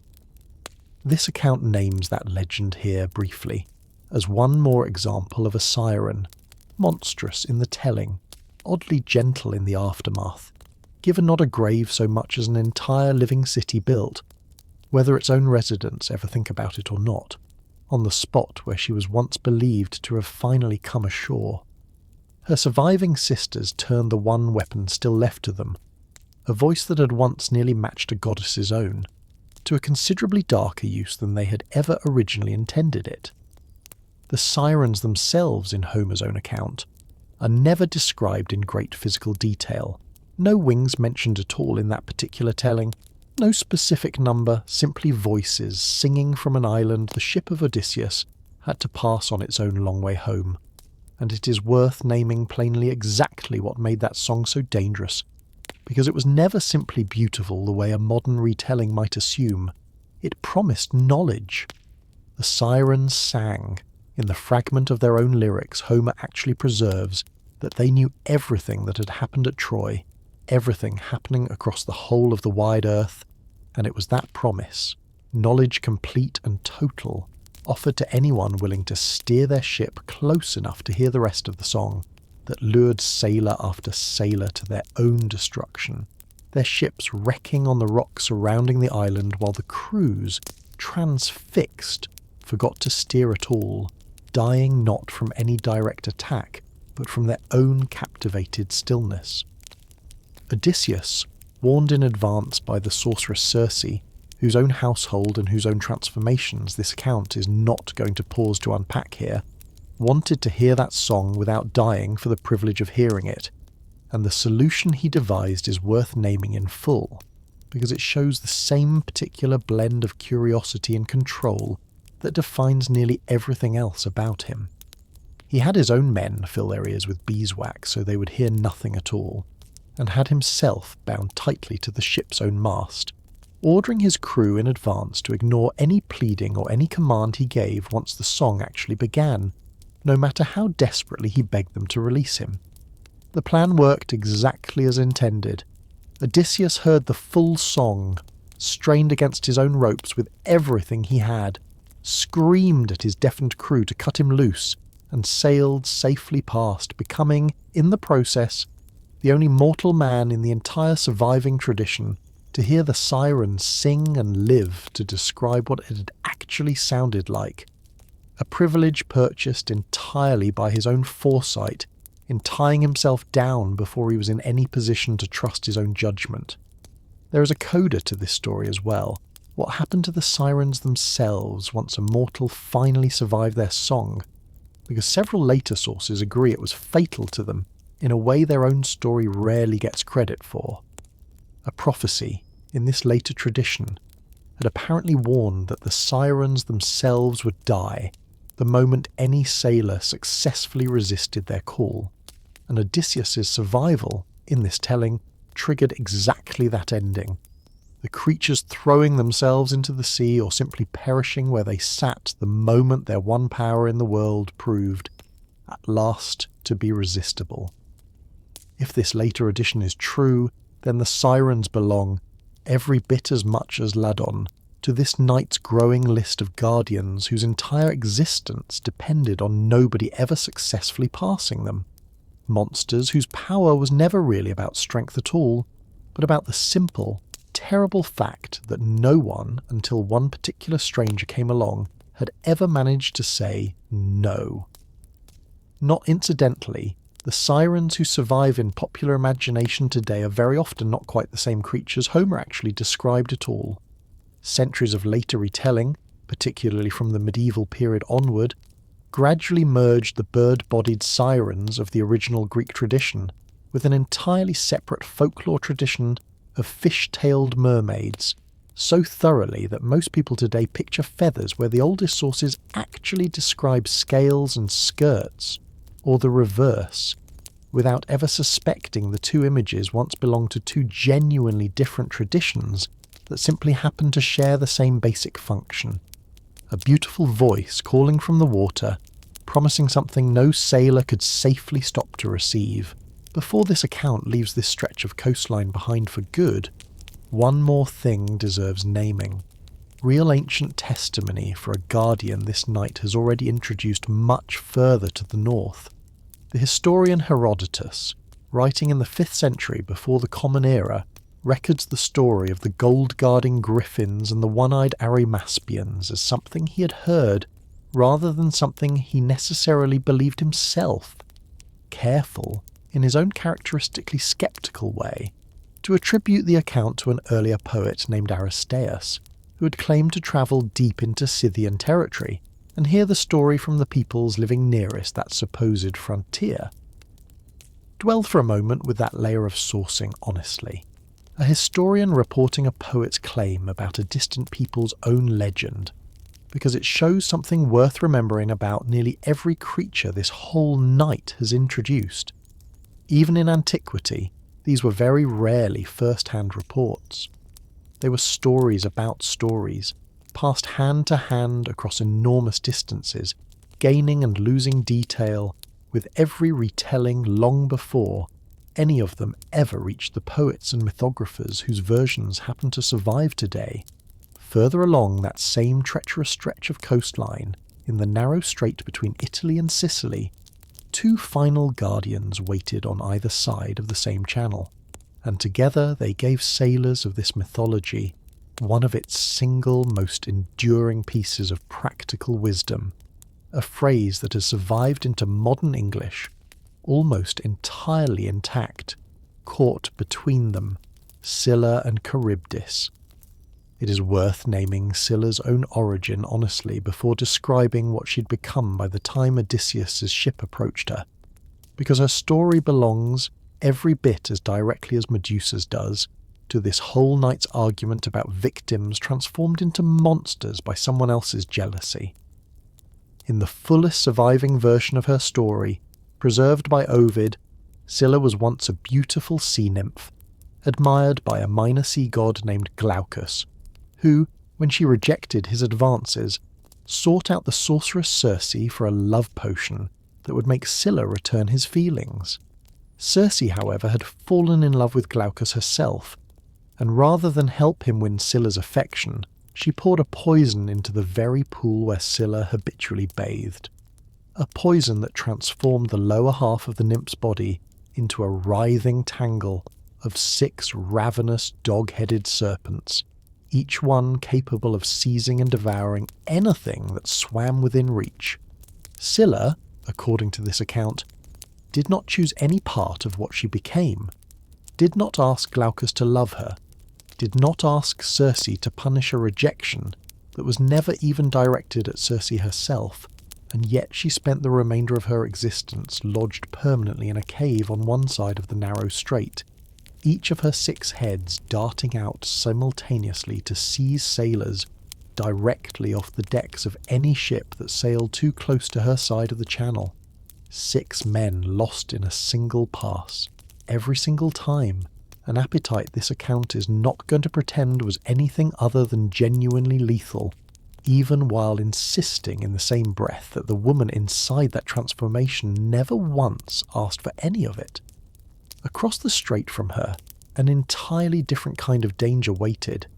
Charybdis, once a naiad according to some later sources, punished by Zeus himself for stealing cattle, and transformed into a creature so enormous that she was less a monster in any recognisable shape at all than a living whirlpool, drawing enormous quantities of seawater down into her own body 3 times a day, and then violently expelling it again, a cycle capable of swallowing an entire ship whole if a captain misjudged the timing even slightly. The choice facing any captain in that strait was, in the most literal sense this mythology ever offers, a choice between 2 certain losses, and Circe herself, warning Odysseus before he ever reached the channel, told him so plainly: sail too close to Charybdis and lose the entire ship and every man aboard it at once. Sail too close to Scylla instead and lose only 6 men, seized and devoured in a single terrible pass, while the ship itself and everyone else aboard sailed on safely. Odysseus chose Scylla deliberately, calculating the lesser of 2 certain losses exactly as a commander sometimes has to, and that choice, stated honestly, meant this in practice. He watched 6 of his own men who had already survived Troy and Polyphemus' cave, and years of open water together, seized one by one from the deck and carried off to be eaten, screaming his own name as they went, while he himself, under Circe's own explicit instruction, did not even draw his sword against a creature no weapon could have stopped in time regardless. Reckon honestly with that scene longer than most retellings allow, a commander choosing with open eyes which 6 of his own men would die so that the rest could live, and a monster on the other side of that choice who had never once asked to become the kind of creature capable of making that choice necessary at all. Scylla's own story does not actually end with Odysseus' ship sailing safely past her cave, because a small number of later sources give her one further stranger chapter tied directly back to Heracles and the very cattle of Geryon. This account has already told you he drove home across the width of the known world as his 10th labour. Passing near her strait with that stolen herd, Heracles is said, in this later tradition, to have killed Scylla himself, ending her reign over that channel decades before Odysseus' own crew would ever have needed to fear her, only for her father, the ancient sea god forces, to find her body and burn it, restoring her to life through fire in an act of grief. This account finds oddly tender for a myth built almost entirely out of monstrous appetite. A father who could not save his daughter from the shape a jealous rival had forced onto her, but who refused all the same to let that shape be the last thing left of her. It is worth pausing before this account moves any further, on a group this mythology placed at nearly every edge of the known world alongside its actual monsters, and on why, despite that placement, this account has not counted them among tonight's own company. The Amazons, a nation of warrior women living in most accounts somewhere near the Black Sea, fought Heracles himself during his 9th labour, when Eurystheus' own daughter demanded the girdle of their queen Hippolyta as a gift, a mission that ended in the fullest surviving version not in simple combat but in tragedy. Hera spreading a false rumour among the Amazons that Heracles intended to kidnap their queen, triggering a battle that killed Hippolyta before any peaceful exchange of the girdle could actually take place. One more example of Hera's own long private campaign against this particular hero, claiming a life that had never needed to be lost at all. The Amazons appear again, decades later, fighting on the losing side at Troy under their own later queen Penthesilea, killed in single combat by Achilles, who wept, several sources agree, the moment he removed her helmet and saw, for the first time, exactly who he had just killed. Despite appearing again and again at the very edges of this mythology's imagination, fighting monsters and heroes alike, sharing the same remote geography this whole night has already told you monsters tend to occupy. The Amazons were never once called Ateras by any surviving Greek source, and that omission deserves a plain explanation. They were never hybrid. They were never a blending of forms that violated the boundary between animal and human, or between the living and the dead. The specific wrongness this account defined in its very first hour as the actual heart of what made a monster in the oldest Greek sense of that word. The Amazons were fully, entirely human, simply organised, in the Greek imagination, according to a set of social arrangements, warrior women ruling themselves without men, that struck a deeply patriarchal audience as strange and threatening enough to place at the very boundary of the civilised world anyway. This account names them here at some length, specifically because the contrast sharpens everything this whole night has been arguing. Fear alone was never enough to earn a place among tonight's company. It took an actual violation of form, a serpent's body fused to a woman's torso, a bull's head grafted onto a man's shoulders, human intelligence looking out through a lion's face, for the Greeks to reach for the specific word this whole night has spent hours trying to give back its full and complicated meaning. There is a second, gentler group of hybrid figures worth naming here too, briefly, because they sharpen this same boundary from the opposite direction the Amazons already sharpened it from. Pan, goat-legged and horned, and the satyrs who travelled in his company, goat-eared and often goat-tailed as well, were every bit as physically hybrid as any creature this account has called a monster tonight. Human above the waist and animal below it in exactly the kind of blending this whole night has already told you the Greeks considered unsettling by definition. And yet no surviving source ever calls Pan or his satyrs Ateras. They belong instead to the wilderness in a different register entirely. Comic, lustful, musical, dangerous in only a minor and usually consensual way, present at drinking parties and pastoral scenes on countless surviving vases rather than guarding gates or devouring travellers. This second contrast adds one plain thing to the first. Hybridity alone was never quite enough to earn the word monster either. It took hybridity paired with a very particular kind of threat, danger to travellers, violation of a boundary that mattered, before this mythology reached for its harshest vocabulary, which means that even Pan, half animal in his own body, got to keep his hybrid form and still be welcomed, name by name, into the ordinary daylight world the way none of tonight's own company ever quite managed to be. Turn now toward a different shore entirely, and a different kind of torment, one built not around sudden death, but around a slower and crueler cousin of it, starvation, deliberately and repeatedly inflicted. The Harpies, whose name means, roughly, the Snatchers, were winged creatures with the bodies of birds and the faces of women, daughters, in most accounts, of the sea god Thermus and the ocean nymph Electra, and their most famous appearance in the surviving tradition belongs to the story of a blind seer king named Phineus, whose own punishment this account wants to name honestly before describing the creatures sent to enforce it. Phineus had been given the gift of prophecy by Apollo, and had, by most accounts, used that gift too freely, revealing the future to mortals in a level of detail the gods considered a violation of their own proper authority over what humanity was allowed to know in advance, and his punishment, decreed by Zeus, was twofold: blindness and an unending hunger that no meal was ever permitted to satisfy. That second punishment was where the Harpies came in. Every single time food was set before Phineus, the Harpies descended shrieking from the sky, snatched most of it away in their claws before he could take more than a bite, and fouled whatever scraps they left behind so thoroughly that even the smallest remaining morsel became inedible. A torment repeated at every meal, for years, leaving the old king perpetually starving in the middle of a kingdom that could easily have fed him, tormented not by scarcity but by theft, over and over, without end.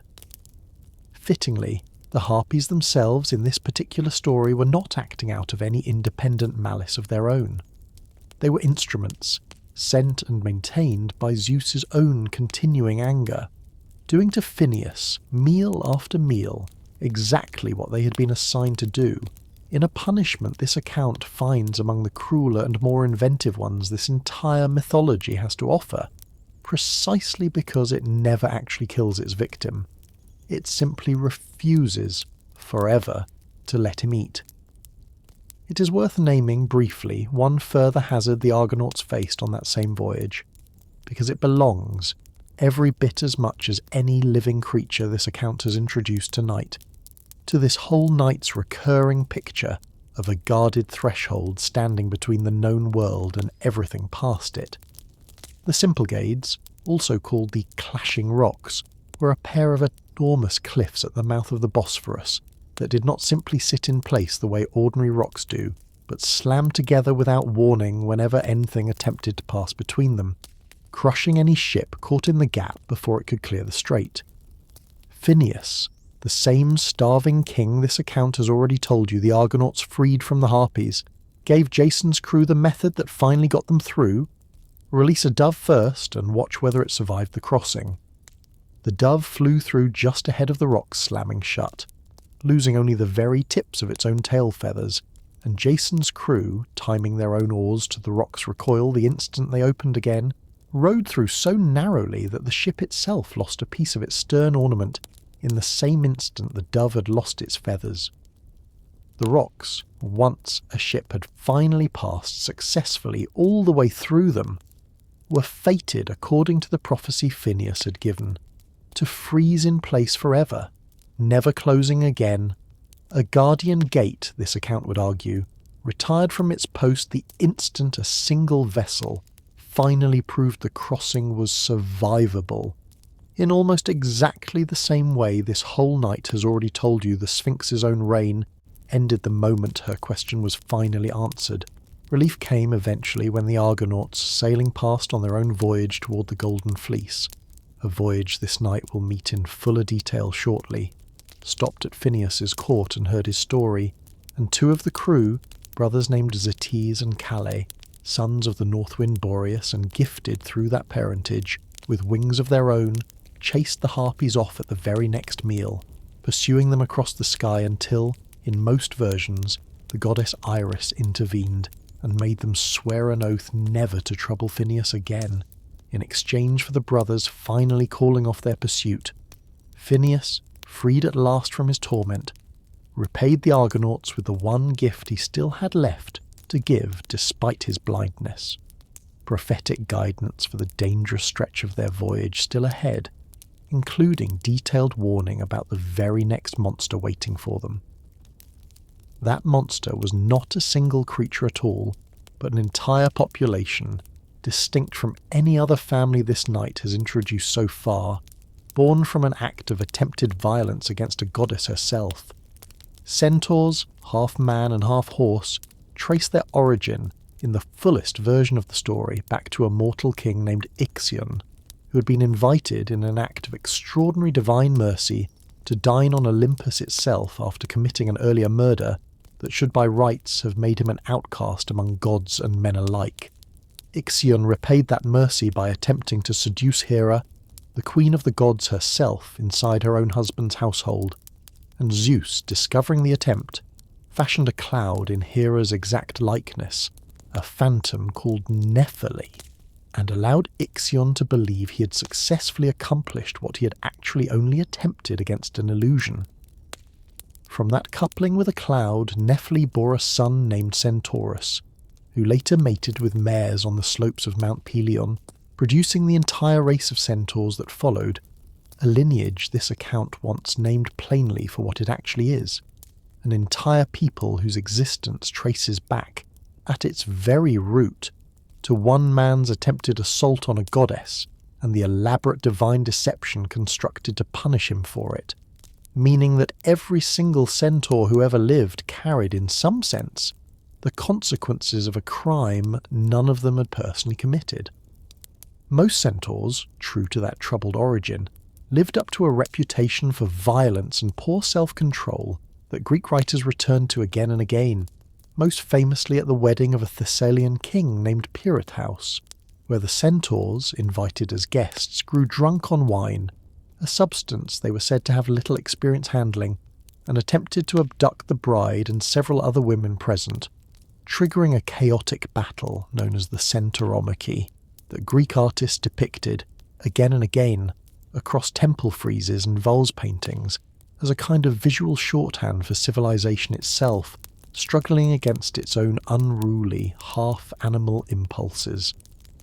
As it happens, this reputation was never universal, and that the single most famous exception to it deserves at least as much of this account's attention as the chaos at that wedding does. His name was Chiron, and nearly everything about him ran directly counter to the pattern the rest of his own species had established. Where other centaurs traced their descent from Ixion's crime and Nephele's cloud, Chiron was born instead of the Titan Cronus and the sea nymph Philaera, Cronus having taken the form of a horse himself in order to seduce her, which made Chiron immortal, wise and gentle in a way the rest of his kind, however loosely related to him by shared appearance rather than shared bloodline, simply were not.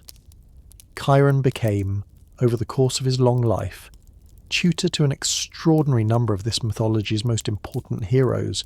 teaching medicine, music, hunting, and the art of war to figures including Achilles, whose own story this account will tell in its own proper turn, and Jason, whose voyage is waiting only a little further ahead in tonight's own account. Chiron's own ending is worth naming honestly, because it is one of the more quietly devastating deaths in this entire mythology, precisely because it happened entirely by accident to a figure who had never once earned the fate that found him. During the same broad campaign of labours that took Heracles across the width of Greece, on his way to hunt the Erymanthian boar this account has already described, he stopped at the cave of a hospitable centaur named Pholus, who opened a jar of wine kept in common trust for every centaur in the region, and offered Heracles a cup as a guest gift. The wine's scent alone was enough to draw every other centaur in the surrounding hills into a jealous rage, believing their own shared property was being given away without their consent, and the resulting brawl, fueled by a drink this account has already told you most centaurs handled poorly, spiralled into a running battle across the whole mountainside that killed Pholus himself in the end, by most accounts through nothing more dramatic than his own curiosity, examining one of Heracles' poisoned arrows after the fighting had died down and dropping it on his own foot. In the chaos of that same fight, an arrow tipped in the blood of the Lernaean Hydra, this account has already told you was lethal beyond any cure, fired by Heracles himself at a group of hostile centaurs, he was genuinely justified in fighting, missed its intended target and struck Chiron instead, wounding him with a poison so potent that even his own immortality could not heal it, leaving him in permanent, unending agony, with no possibility of dying to end it. only after Prometheus, whose own punishment for stealing fire this account will name properly on a future night, agreed to take on Chiron's immortality and suffer in his place, allowing Chiron to finally die and find the release his wound had made impossible. Did the old centaur's suffering come to an end at last? A death this account finds worth sitting with precisely because it involves no monster and no villain at all, only a stray arrow, a poison meant for someone else entirely, and a kind teacher who spent his final years paying, in agony, for a war that was never his. There is one further centaur worth naming individually, because his death set in motion one of the single most devastating chains of consequence in the entire Heracles cycle. His name was Nessus, and he made his living ferrying travellers across a river too dangerous to cross on foot, and when Heracles arrived at that same river with his new wife Deianira, Nessus offered to carry her across on his own back while Heracles swam the crossing himself. Partway across, Nessus attempted to assault Deianira, and Heracles, hearing her cry out, shot him from the opposite bank with another arrow poisoned by that same Hydra's blood. And Nessus, dying, told Deianira with his final breath that his own blood, mixed with the poison already killing him, would work as a love charm, guaranteeing Heracles' fidelity forever if she ever needed to use it. It was a lie, a dying centaur's final act of revenge disguised as a gift, and it is worth naming, honestly, exactly how far that single lie eventually travelled, because Nessus' own death turned out to be the furthest thing from the end of his story. Years later, hearing a rumour, false as it happened, that Heracles' affections had wandered toward another woman, Deianira remembered the centaur's dying promise and soaked a tunic in the blood she had carefully preserved, sending it to her husband as a gift meant to win back a loyalty that had, in reality, never actually left her. The moment Heracles put the tunic on, the Hydra's poison, still very much alive inside Nessus' blood, began burning into his own skin, fusing the fabric to his flesh so completely that tearing it away tore his own body apart with it,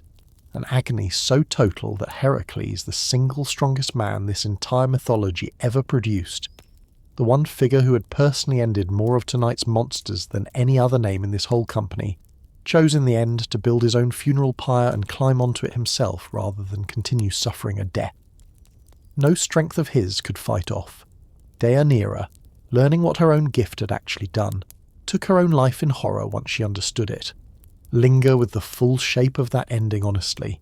because it means the very last monster to kill anyone in this entire night's account was not a serpent or a dragon or a many-headed dog at all.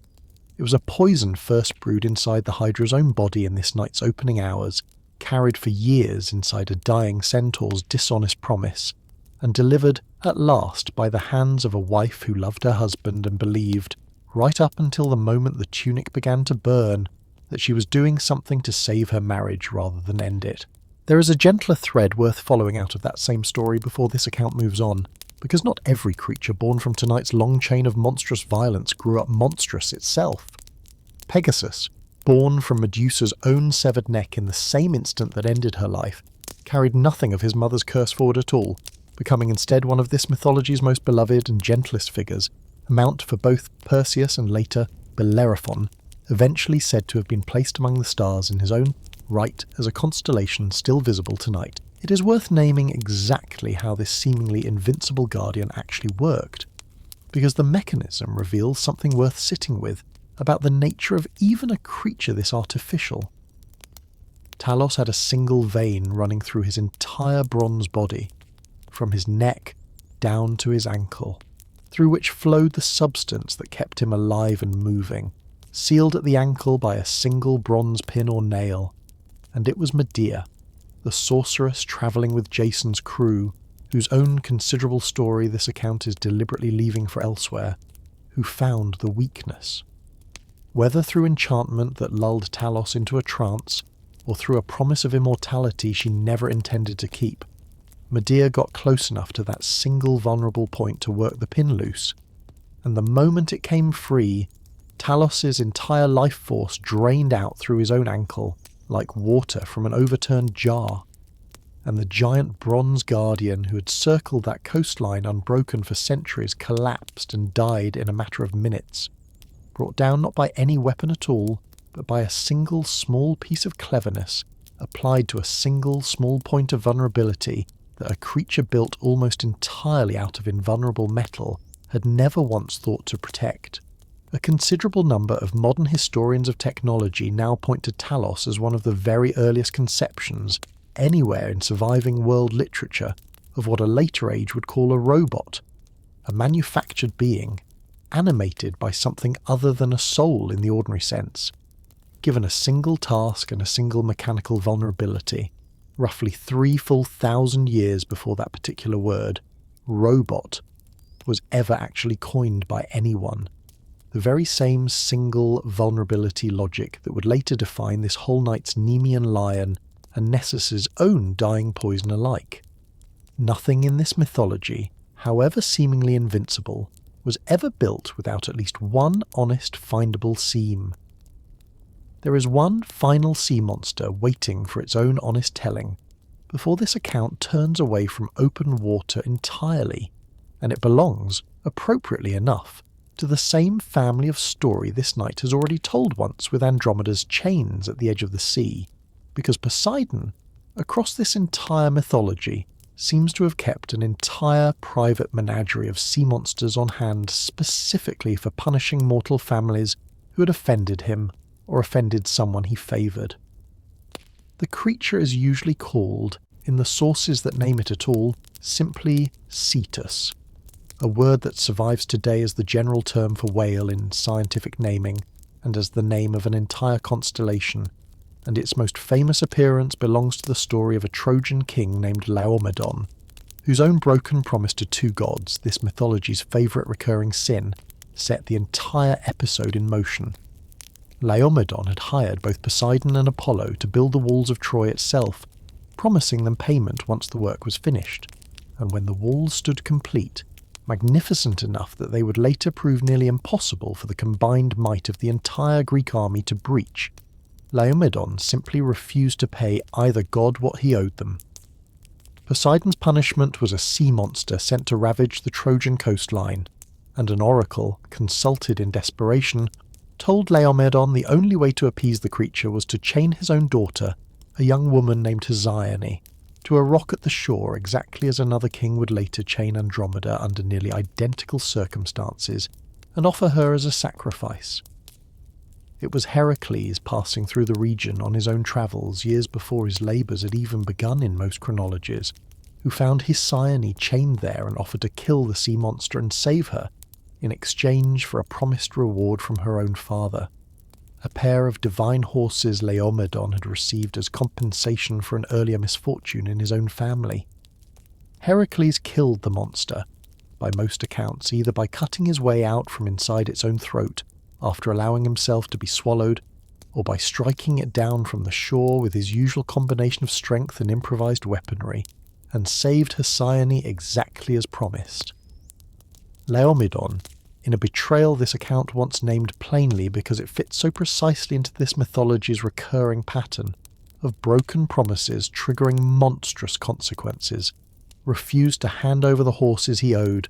the very same crime that had summoned the monster in the first place,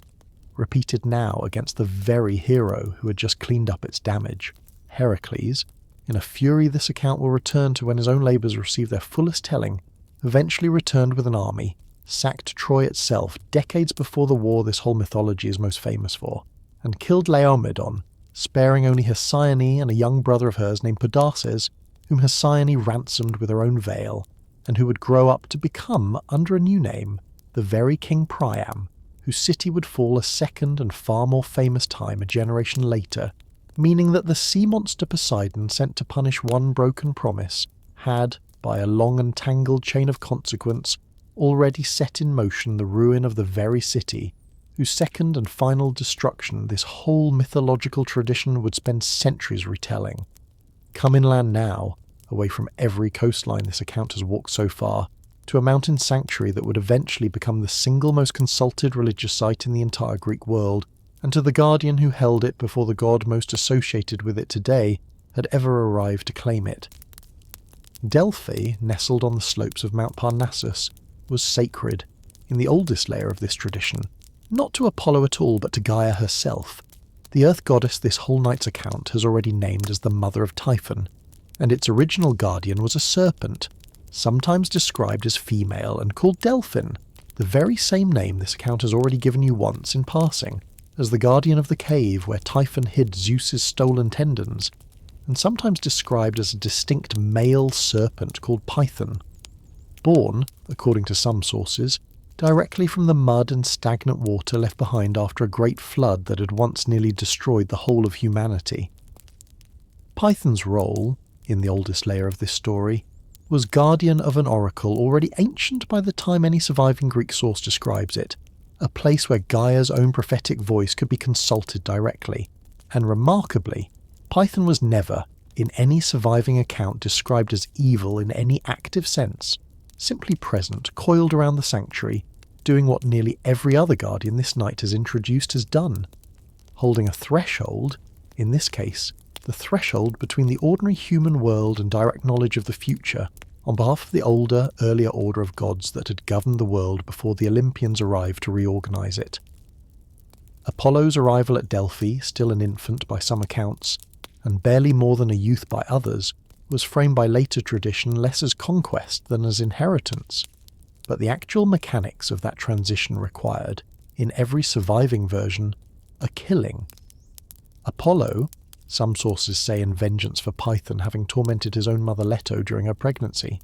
hunted the serpent to its lair and killed it with arrow after arrow,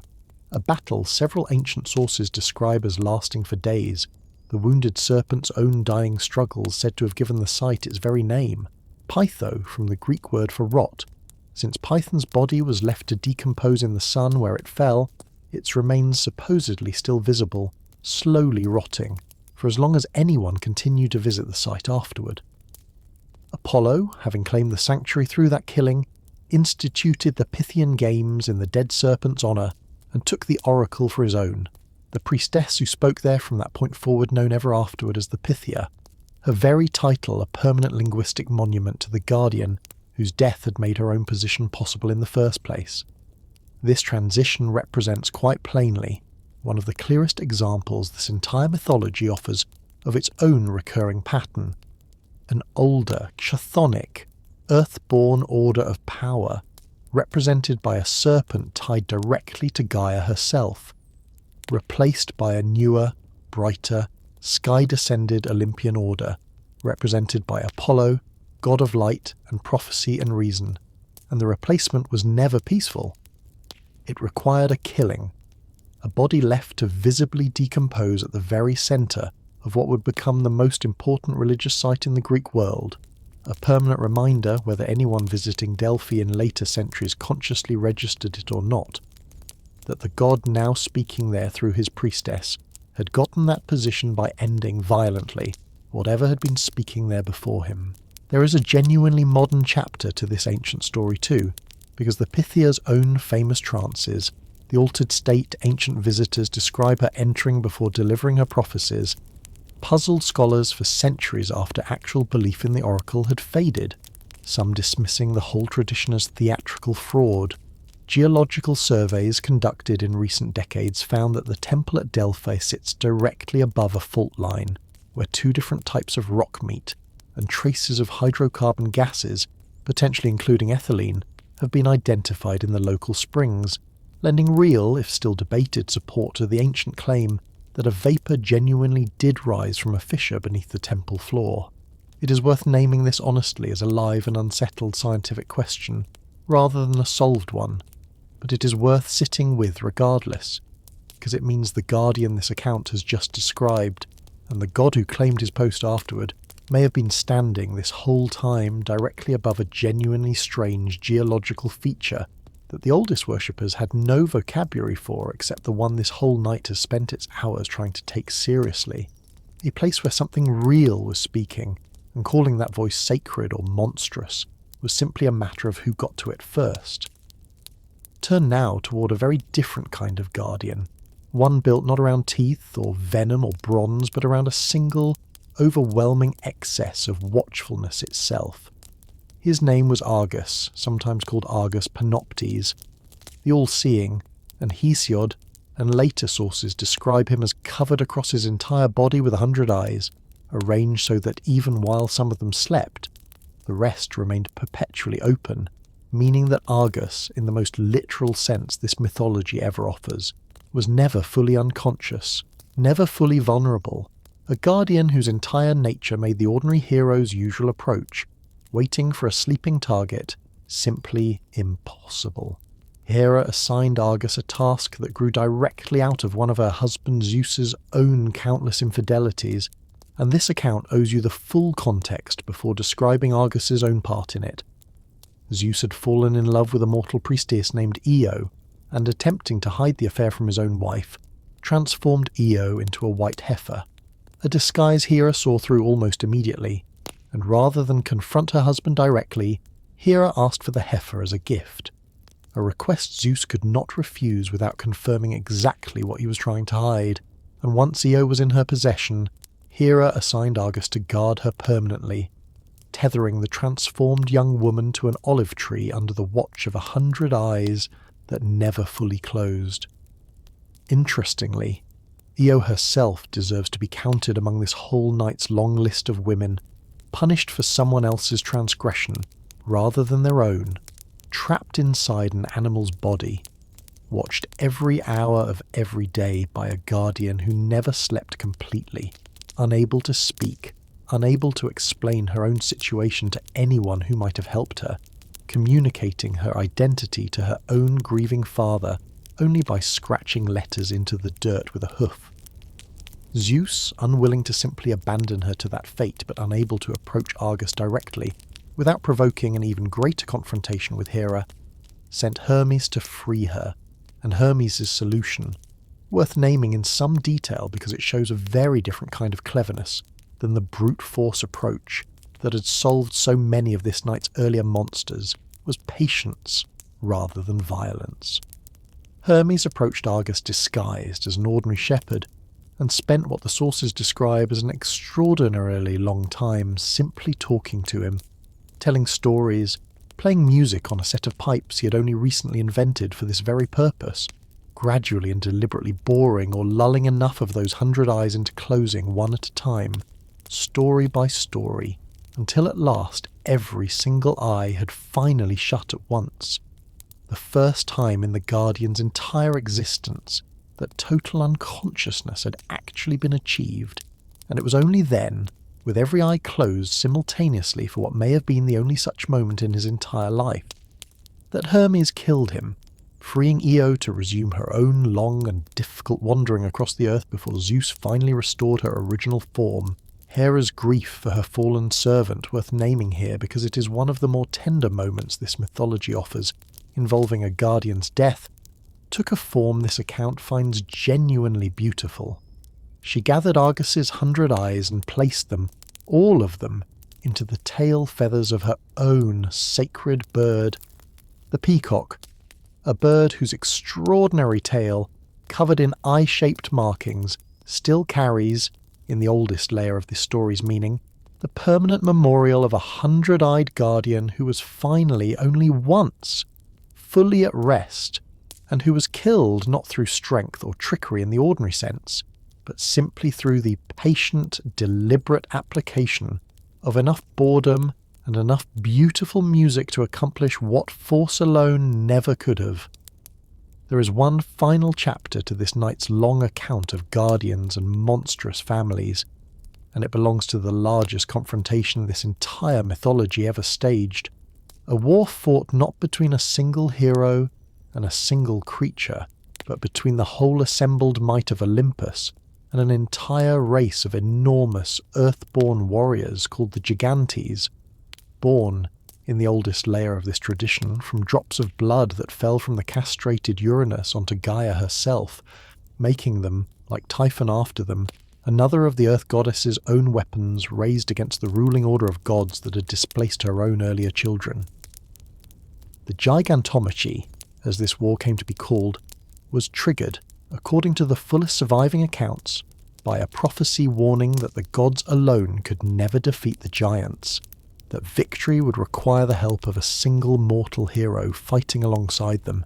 and this entire war's outcome depended honestly on a piece of very deliberate divine strategy. Gaia, learning of this prophecy herself, searched for a specific herb that would make her giant children immune even to a mortal's weapons, and Zeus, racing to prevent her from finding it, ordered the sun, the moon, and the dawn to stop shining entirely until he could locate and harvest every last stalk of that herb himself, plunging the world into darkness for as long as it took to make certain his own monstrous cousins would remain vulnerable to exactly the one kind of attack the prophecy said they needed to fear most. The mortal hero the prophecy demanded was Heracles, and it is worth naming a few of the individual confrontations from this vast battle, because they show a war fought with considerably more cunning than simple hand-to-hand combat alone.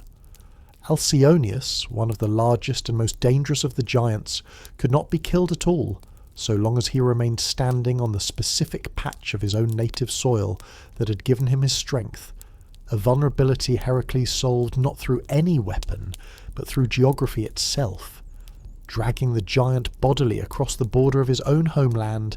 until his feet no longer touched the ground that sustained him, at which point a mortal weapon finally worked exactly as the old prophecy had promised it would. Porphyrion, another of the war's most dangerous giants, very nearly succeeded in a direct assault on Hera herself during the height of the battle, an attack Zeus prevented at the last possible instant by striking the giant with a thunderbolt, just as Heracles' own arrow found its mark a heartbeat later, the two of them ending the threat together in the same breath. One further creature belongs to this same war, because her story circles this night's argument back to exactly where it began. Campe, a monstrous jailer with a woman's torso, a scorpion's tail and 50 animal heads growing from around her waist, had been assigned by an earlier generation of divine authority to guard the Cyclopes and the hundred-handed giants in their imprisonment deep within the earth, the very same imprisonment this account described at its very outset. And it was Zeus, freeing those imprisoned cousins to help him fight first the Titans and later, in some versions of this tradition, the giants themselves, who killed Campe to accomplish that release, ending with her death, the very last guard standing between the old buried order of monstrous prisoners and the new order that would finally set them free. It is worth naming, honestly, before returning to those remaining creatures, that the number 12 itself, along with the exact identity and order of the labours it counts, was never quite as fixed in the earliest tradition as later summaries make it sound. Some of the oldest surviving depictions on temple friezes include tasks later, mythographers dropped from the canonical list entirely, and Apollodorus' own later, systematic count is largely responsible for the tidy 12 most people learn today, smoothing over centuries of looser, regionally varied storytelling, in which different cities emphasise different labours, depending on which particular monster happened to matter most to their own local pride. This account names that looseness honestly rather than presenting the 12 labours as though they arrived, fully numbered, from a single unified source, because almost nothing else in this whole sprawling mythology ever did either. Return now briefly to Heracles, whose own labours this account has already drawn on several times tonight, without ever pausing to give proper individual attention to some of the lesser-known creatures that filled out the remainder of his 12 great tasks, and it is worth naming them here, together, because each one adds its own small piece to this whole night's larger argument about what these creatures actually were before the word monster flattened them into background obstacles for a hero's resume. The Stymphalian birds, Heracles' sixth labour, were not a single creature at all, but an entire flock. Man-eating birds with bronze beaks and metallic feathers said to be sharp enough to fire like arrows when shaken loose in flight, gathered in enormous numbers around a lake near the town of Stymphalus after fleeing there, in some versions, to escape a pack of wolves and multiplying undisturbed into a plague dangerous enough to strip the surrounding countryside of crops and livestock alike. Heracles could not simply wade into the swamp surrounding their lake to fight them directly, the ground too soft and waterlogged to support a man's weight, and so Athena, continuing her long pattern of providing exactly the piece of equipment each labour actually required, rather than simply cheering from the sidelines, gave him a pair of bronze rattles called crotala, forged by Hephaestus himself, whose enormous noise when Heracles shook them from the shore startled the entire flock into the air at once, where he was finally able to shoot them down with his bow in the open sky rather than chase them uselessly through the mud. Several sources add that the surviving birds, scattered rather than entirely destroyed, fled all the way to a remote island in the Black Sea, where the Argonauts, on that same long voyage this account has already followed twice tonight, would encounter their own descendants years later, forced to beat their own shields together to drive off an identical rain of metallic feathers, a small strange echo of Heracles' own labour arriving, unannounced in the middle of an entirely different hero's story. The Erymanthian boar, his fourth labour, required no particular cleverness at all, only endurance, an enormous wild boar terrorising the region around Mount Erymanthos that Heracles pursued for a considerable distance through deep snow, exhausting the animal until it could run no further, then trapping and binding it alive to carry back to his own taskmaster, a king named Eurystheus, who was, worth naming here for the small dose of comic relief this mythology rarely offers, so genuinely terrified of the sight of a live wild boar being delivered to his own palace that he hid inside a large storage jar buried in the ground, refusing to come out until Heracles had taken the animal away again, a detail ancient vase painters clearly found as amusing as this account does, since it survives in more surviving artwork than almost any other single moment across the entire 12 labours. The Cretan bull, his seventh labour, returns this account directly to the same royal Cretan household that had already produced the Minotaur, because the bull in question was, in the fullest version of this story, the very same magnificent white bull Poseidon had once sent up from the sea for King Minos to sacrifice. The animal Pasiphae's own unnatural passion had produced the Minotaur from in the first place, now grown wild and destructive across the island after years without any further divine purpose to serve. Heracles wrestled the bull into submission with his bare hands, exactly as he had once strangled the Nemean lion, and carried it back across the sea to Eurystheus, who eventually released it, and the freed bull wandered, in a detail this account finds worth naming because of where it eventually leads, all the way to the region around Marathon, where it would terrorise the countryside for years afterward. It was Theseus himself, the same young man this account has already told you would soon volunteer for the Cretan tribute, who finally hunted the bull down, and it is worth naming one small, gentle detail from that hunt before this account moves on, because it has nothing to do with monsters at all. On his way to face the bull, Theseus lodged for a single night with a poor elderly woman named Hecale, who fed and sheltered him with a warmth that later Athenian tradition remembered fondly enough to name an entire religious festival after her,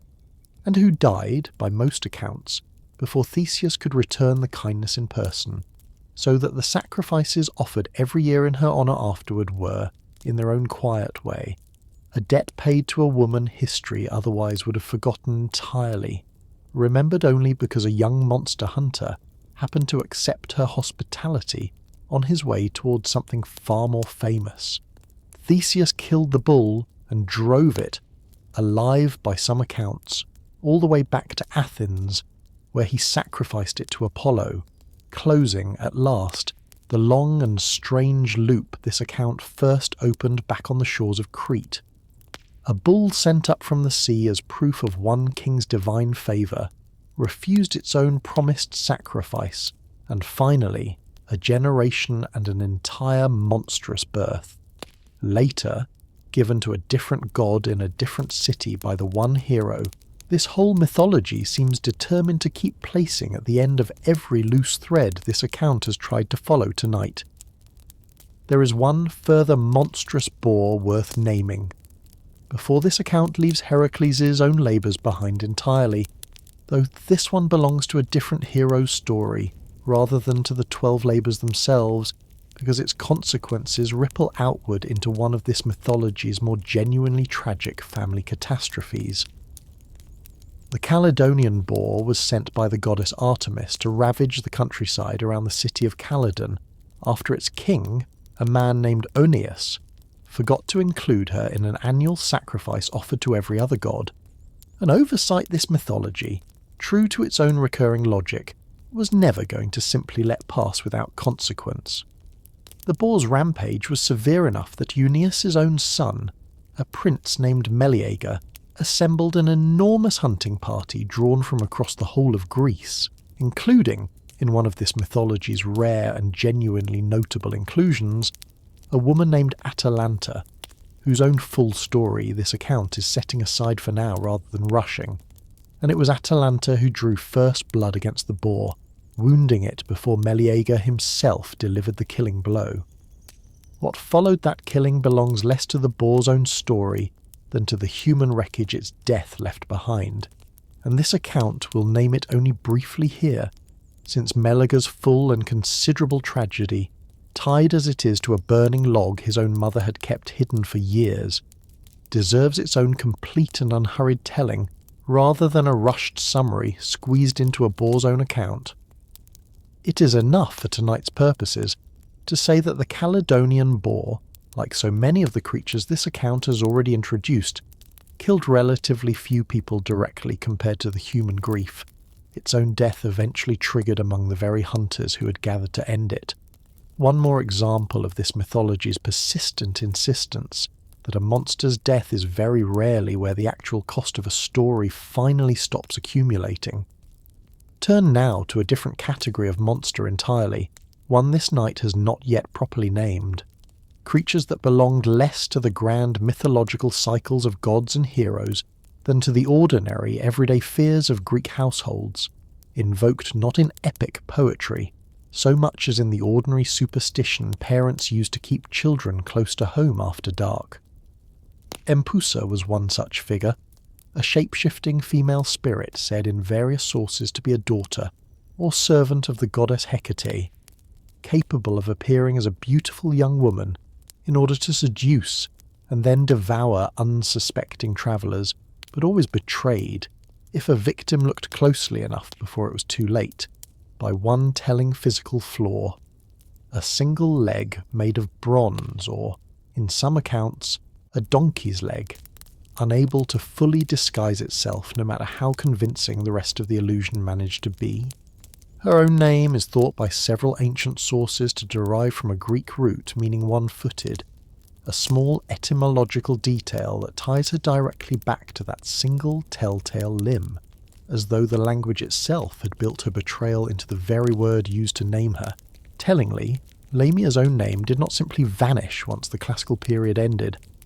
It persisted for well over 1,000 years afterward in Greek folk belief, absorbed into later Byzantine and even modern Greek folklore as a general term for a child-snatching female demon, sometimes merged with a separate but strikingly similar figure called Jello, blamed across those same centuries for infant deaths and miscarriages that grieving families had no other language to explain, meaning that a single mother's grief, transformed into monstrosity in a myth first told well over 2,000 years ago, was still being invoked, in some rural households, to explain exactly the same kind of loss within living memory of people's own grandparents. Lamia, a related figure this account wants to name honestly rather than treat as simply another interchangeable buggy creature, carries one of the more quietly heartbreaking origin stories in this entire folk tradition. She was, according to the fullest version, once a queen, beloved by Zeus, whose children were killed by a jealous Hera in retaliation for the affair, and Lamia, driven mad by grief for her own murdered sons and daughters, was transformed, in the cruelest possible extension of that grief, into a child-devouring monster herself, cursed to spend the whole of the rest of her existence unable to close her own eyes, forced to see, forever, without any relief, the very horror her own life had become.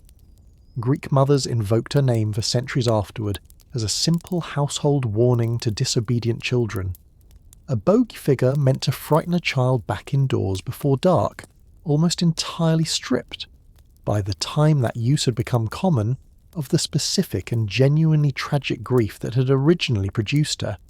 One more example, this account would argue, of a victim's own suffering eventually flattened down into nothing more than a name parents used to frighten their children into behaving. Mormo, a third and even less individually detailed figure from this same household tradition, functioned less as a distinct character with her own story than as a kind of general warning device.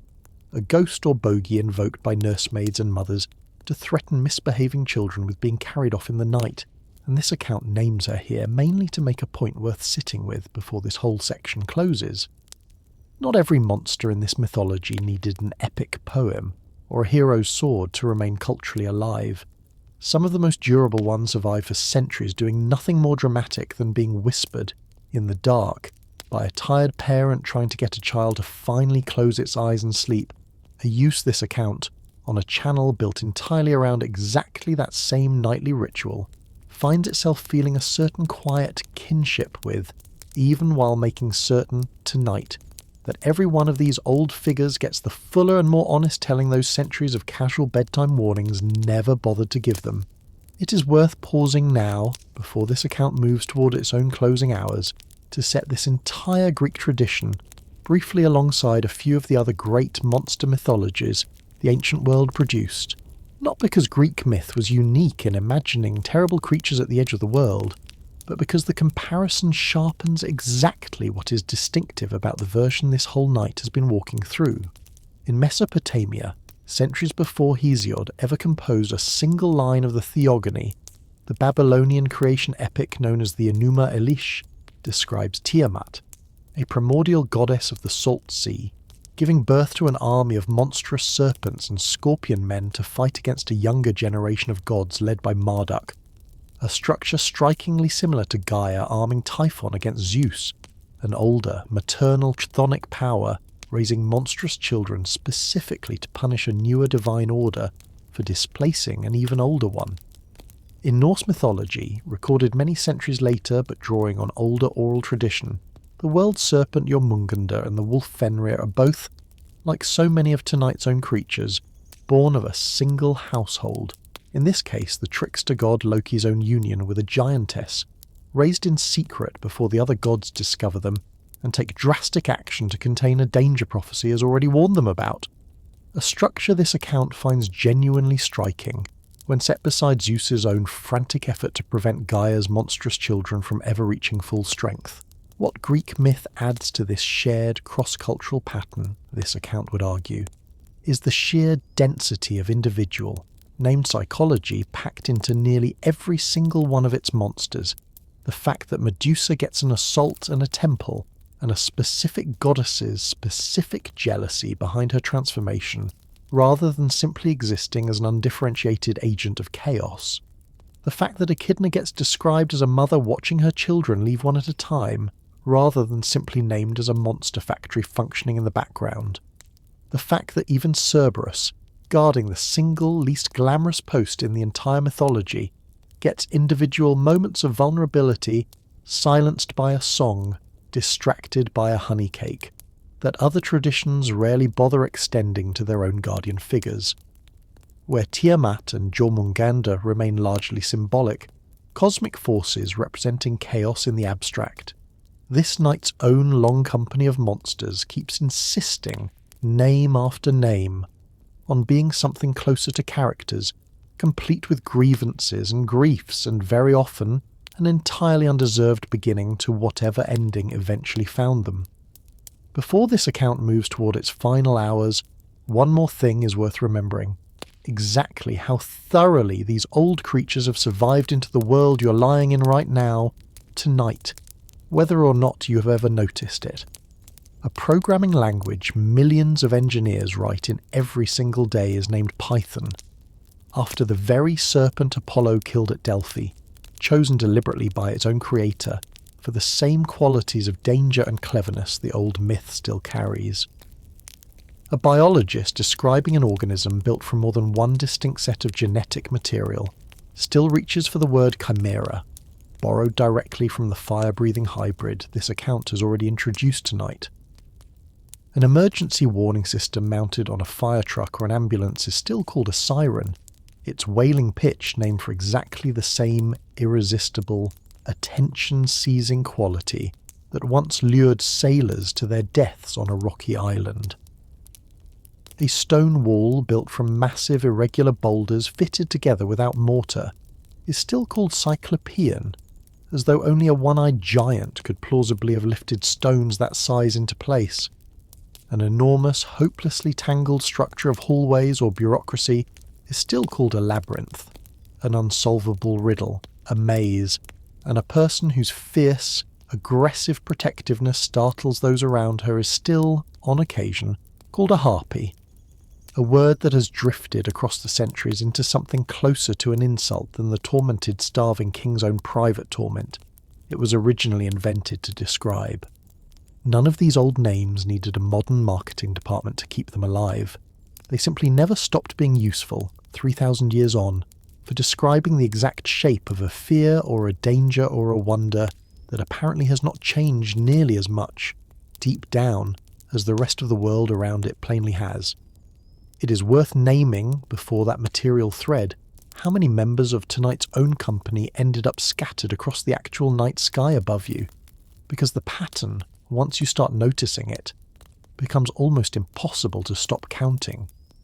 The crab that pinched uselessly at Heracles' foot during the Hydra fight became Cancer.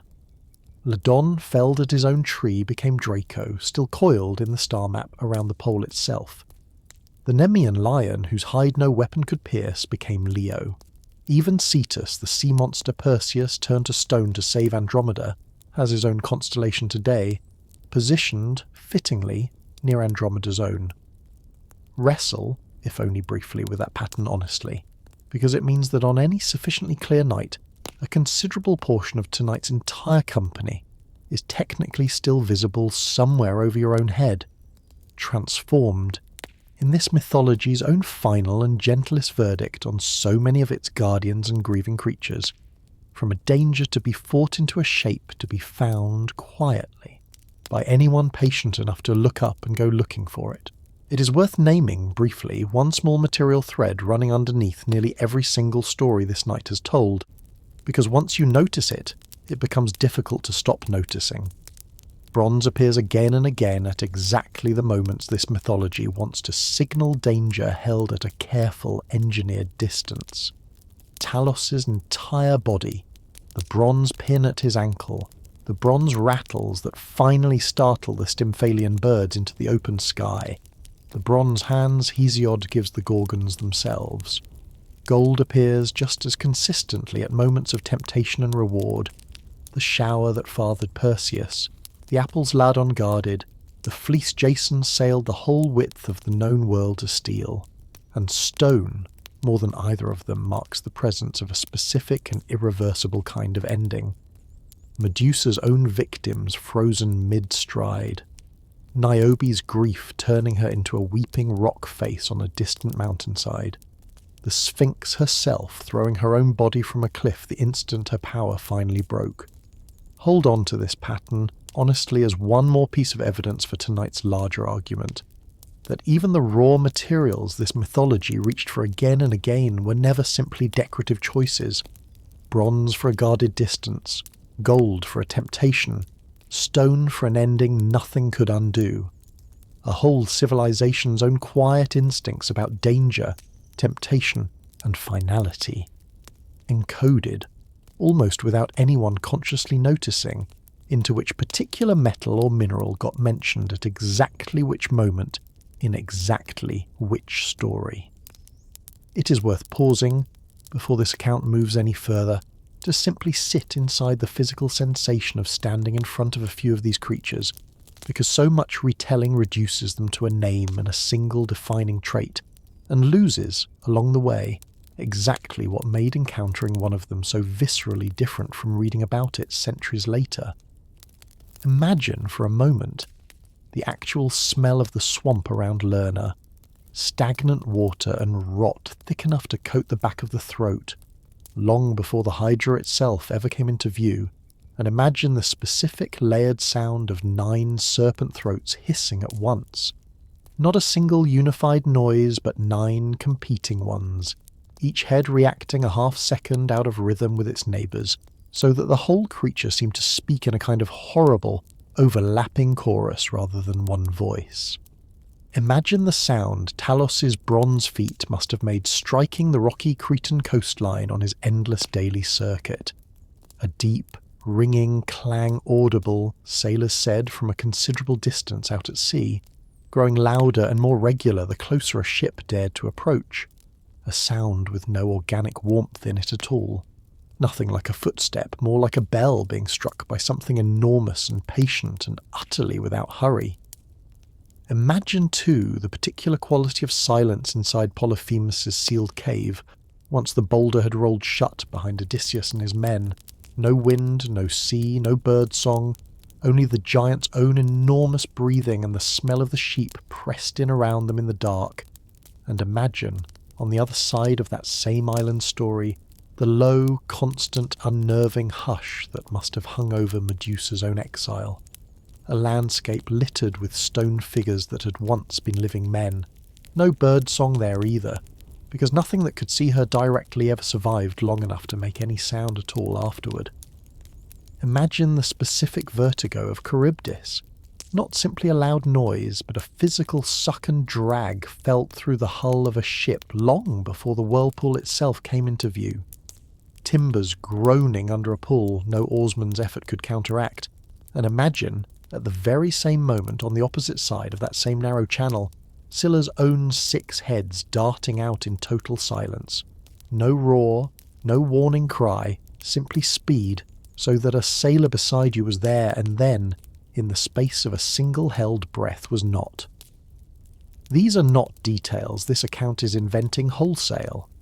They are the kind of texture the oldest sources themselves reach for again and again. Homer's own insistence on the specific sound of Polyphemus's cave, the specific stagnant geography of Lerna, because a story meant to be heard aloud, around a fire or from a reciting poet standing at the centre of a listening crowd, always leaned harder on what a listener could feel in their own body than on what a modern illustrator might later choose to draw.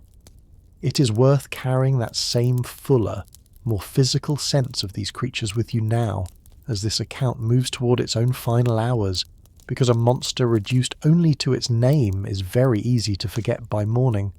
and a monster you have actually stood beside in your own imagination, if only for a moment, tends to stay. This account also owes an honest, direct accounting of all the ordinary lives it has not been able to name individually across the whole of tonight's long story,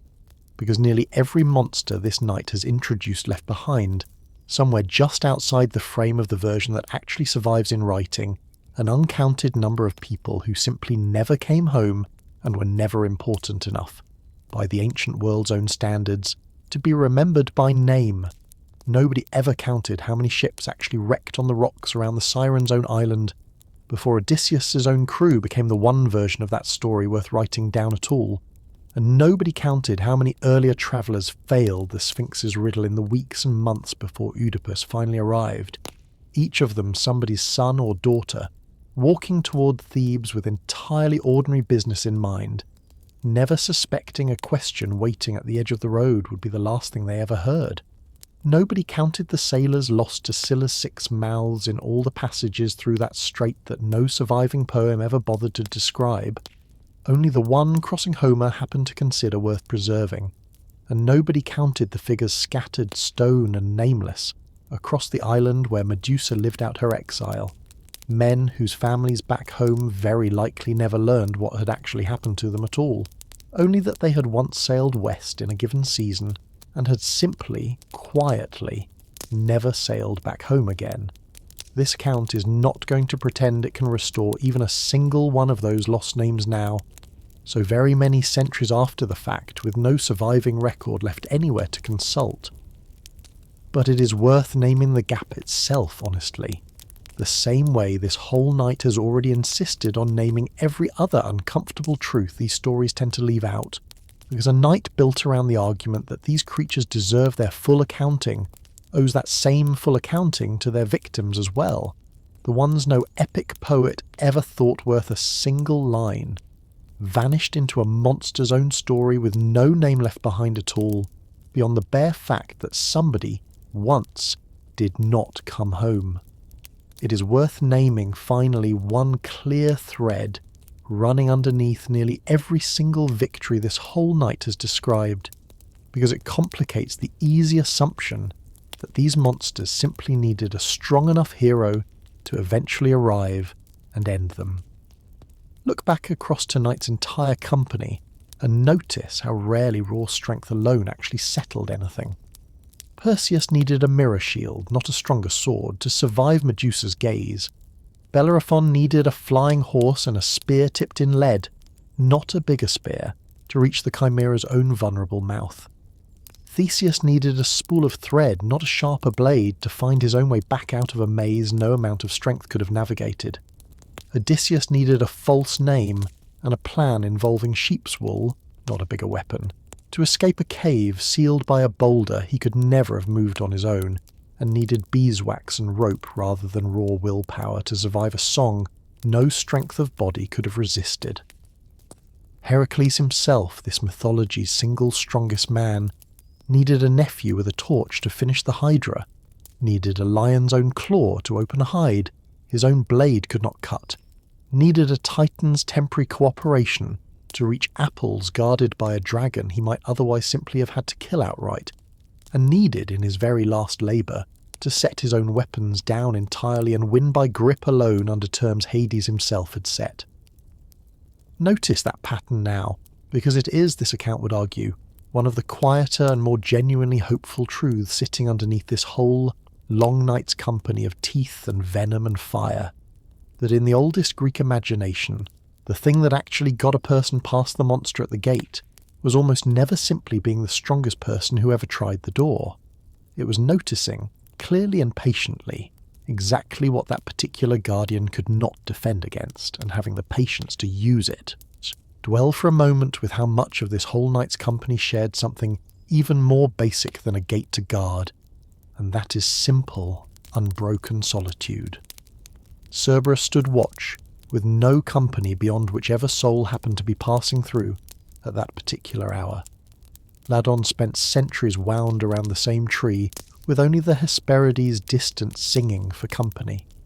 Argus, built specifically so that no single moment of his existence would ever go unwitnessed by his own 100 eyes, may have been the loneliest creature this entire mythology produced precisely because he could never once look away from his own endless watching,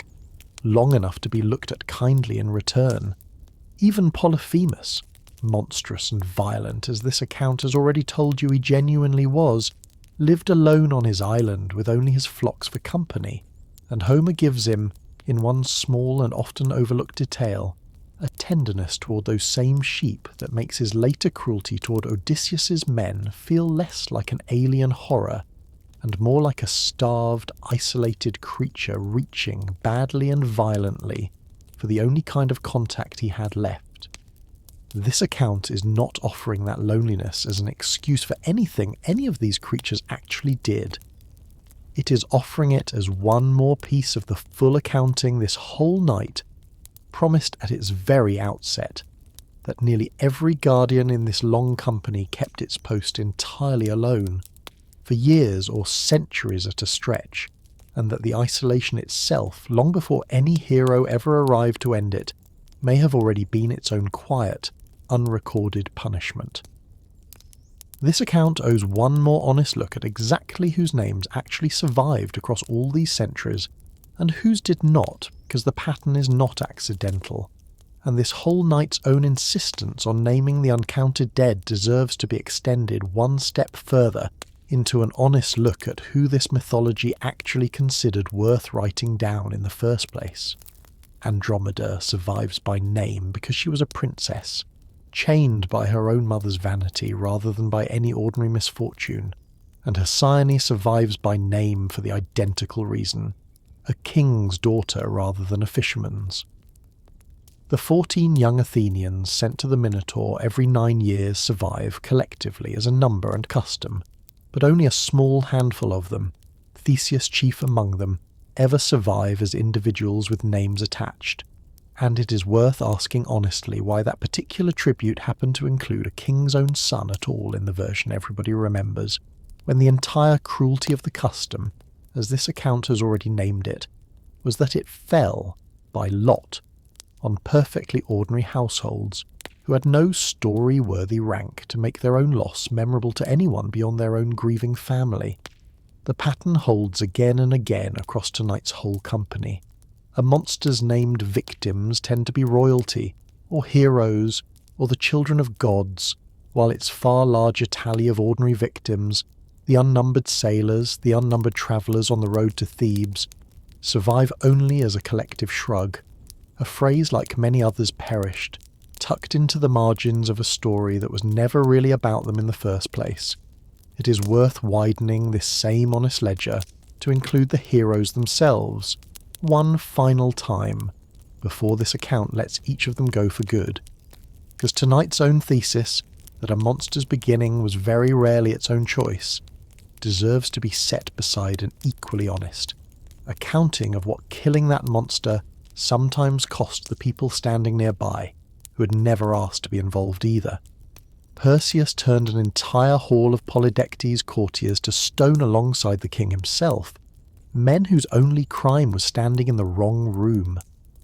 Theseus's monster-slaying reputation, built first on a wild sow and then on the Minotaur, did nothing to stop him from abandoning Ariadne on a lonely beach, or from a lifetime of similar harm to other women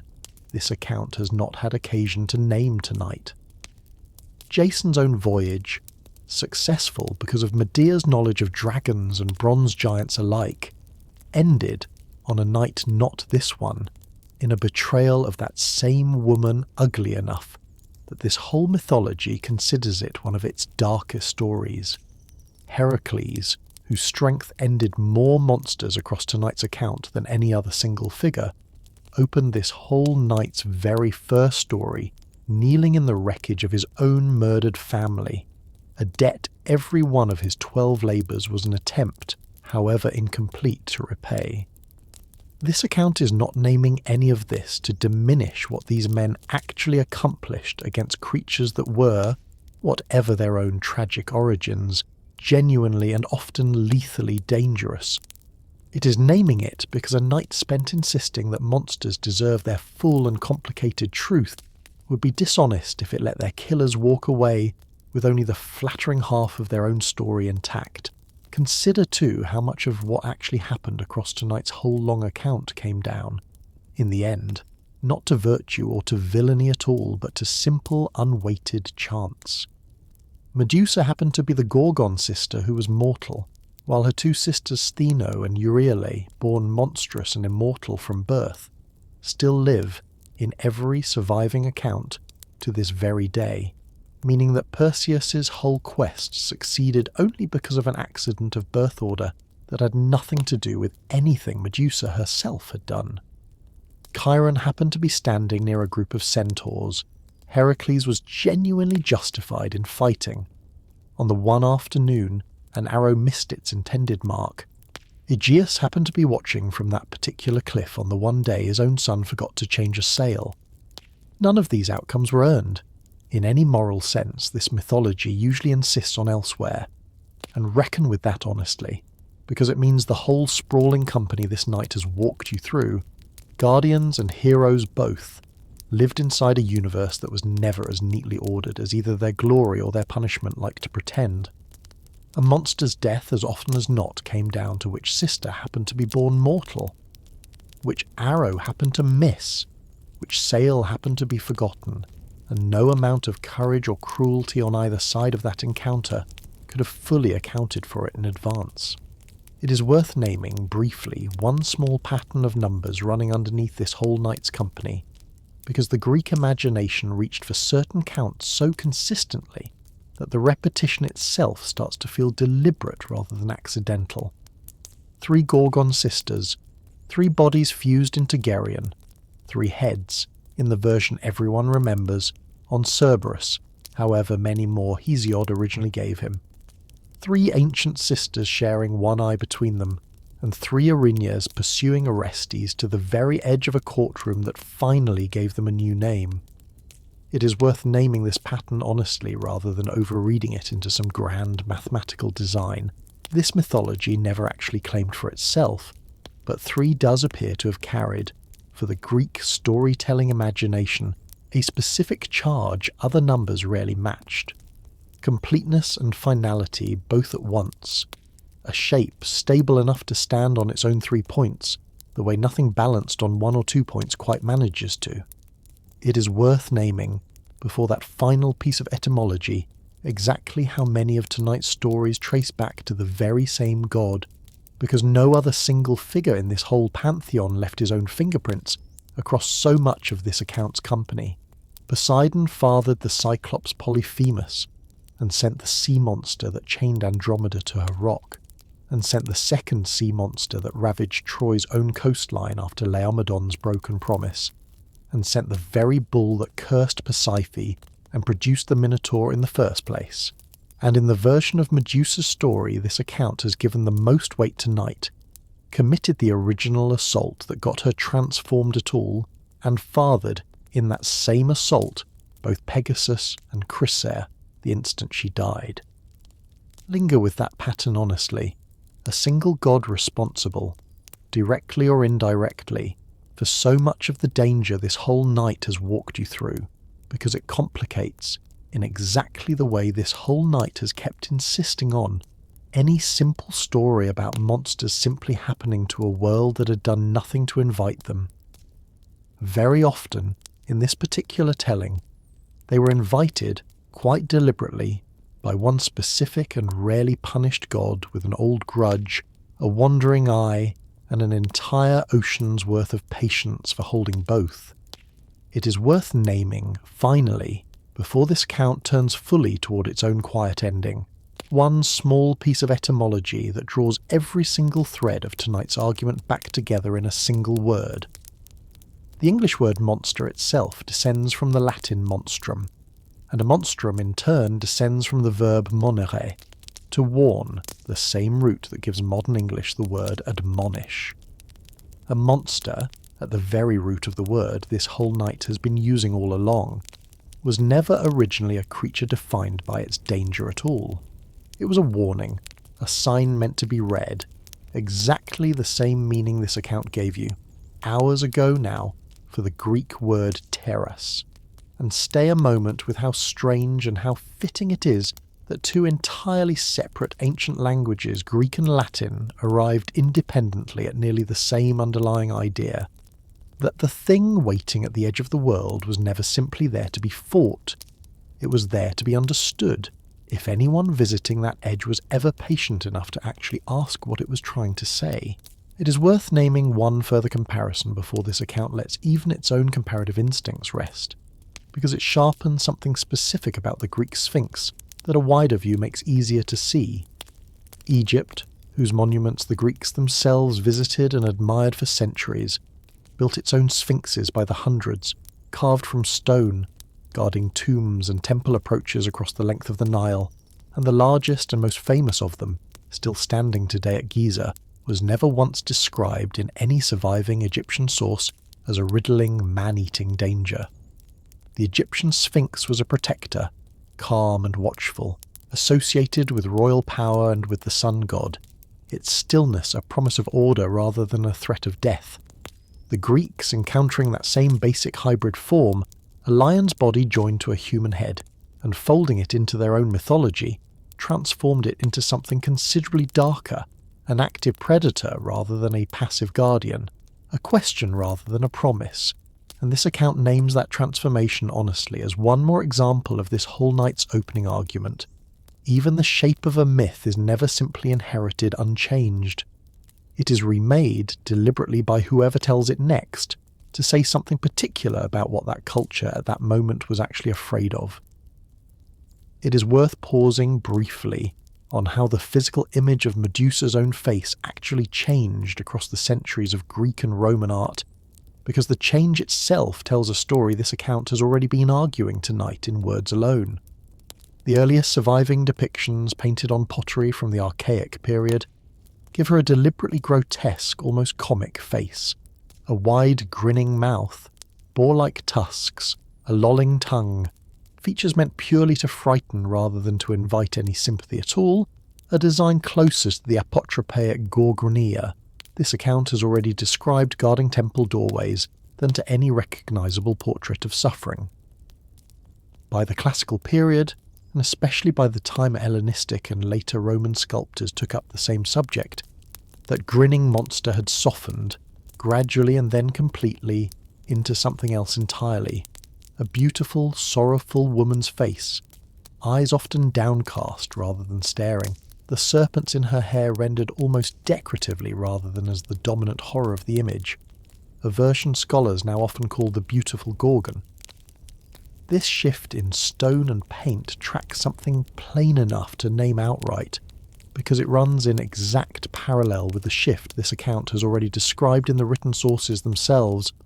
Ovid's own later, more sympathetic telling, replacing Hesiod's older, simpler one, across several centuries without any single author or artist ever announcing the change outright. An entire culture appears to have quietly decided that the face at the centre of its own oldest and most frightening image deserved, at last, to be looked at with something closer to grief than to fear. This vocabulary of monstrousness also seeped deeply into forms of storytelling that were never actually about monsters at all.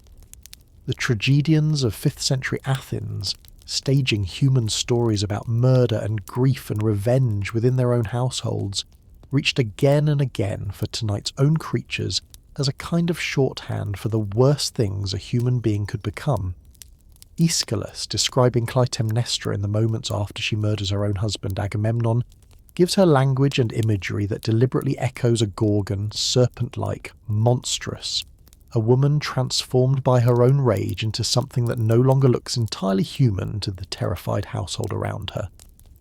Euripides, writing Medea's own devastating final act against her children, has the chorus and the surrounding characters reach for the same comparison, calling her a lioness, a thing with a stone or adamant heart, monstrous language applied to an entirely human woman, because tragedy itself had learned, from centuries of exactly the myths this account has spent tonight retelling, that monstrousness was never really about scales or serpent hair in the first place. It was a vocabulary for describing the specific horror of watching someone who was once entirely ordinary become, through grief or rage or betrayal, something the people who loved her could no longer recognise. There is one final smaller company of death-associated figures worth naming before this account turns fully toward the Erinyes and the war against the giants,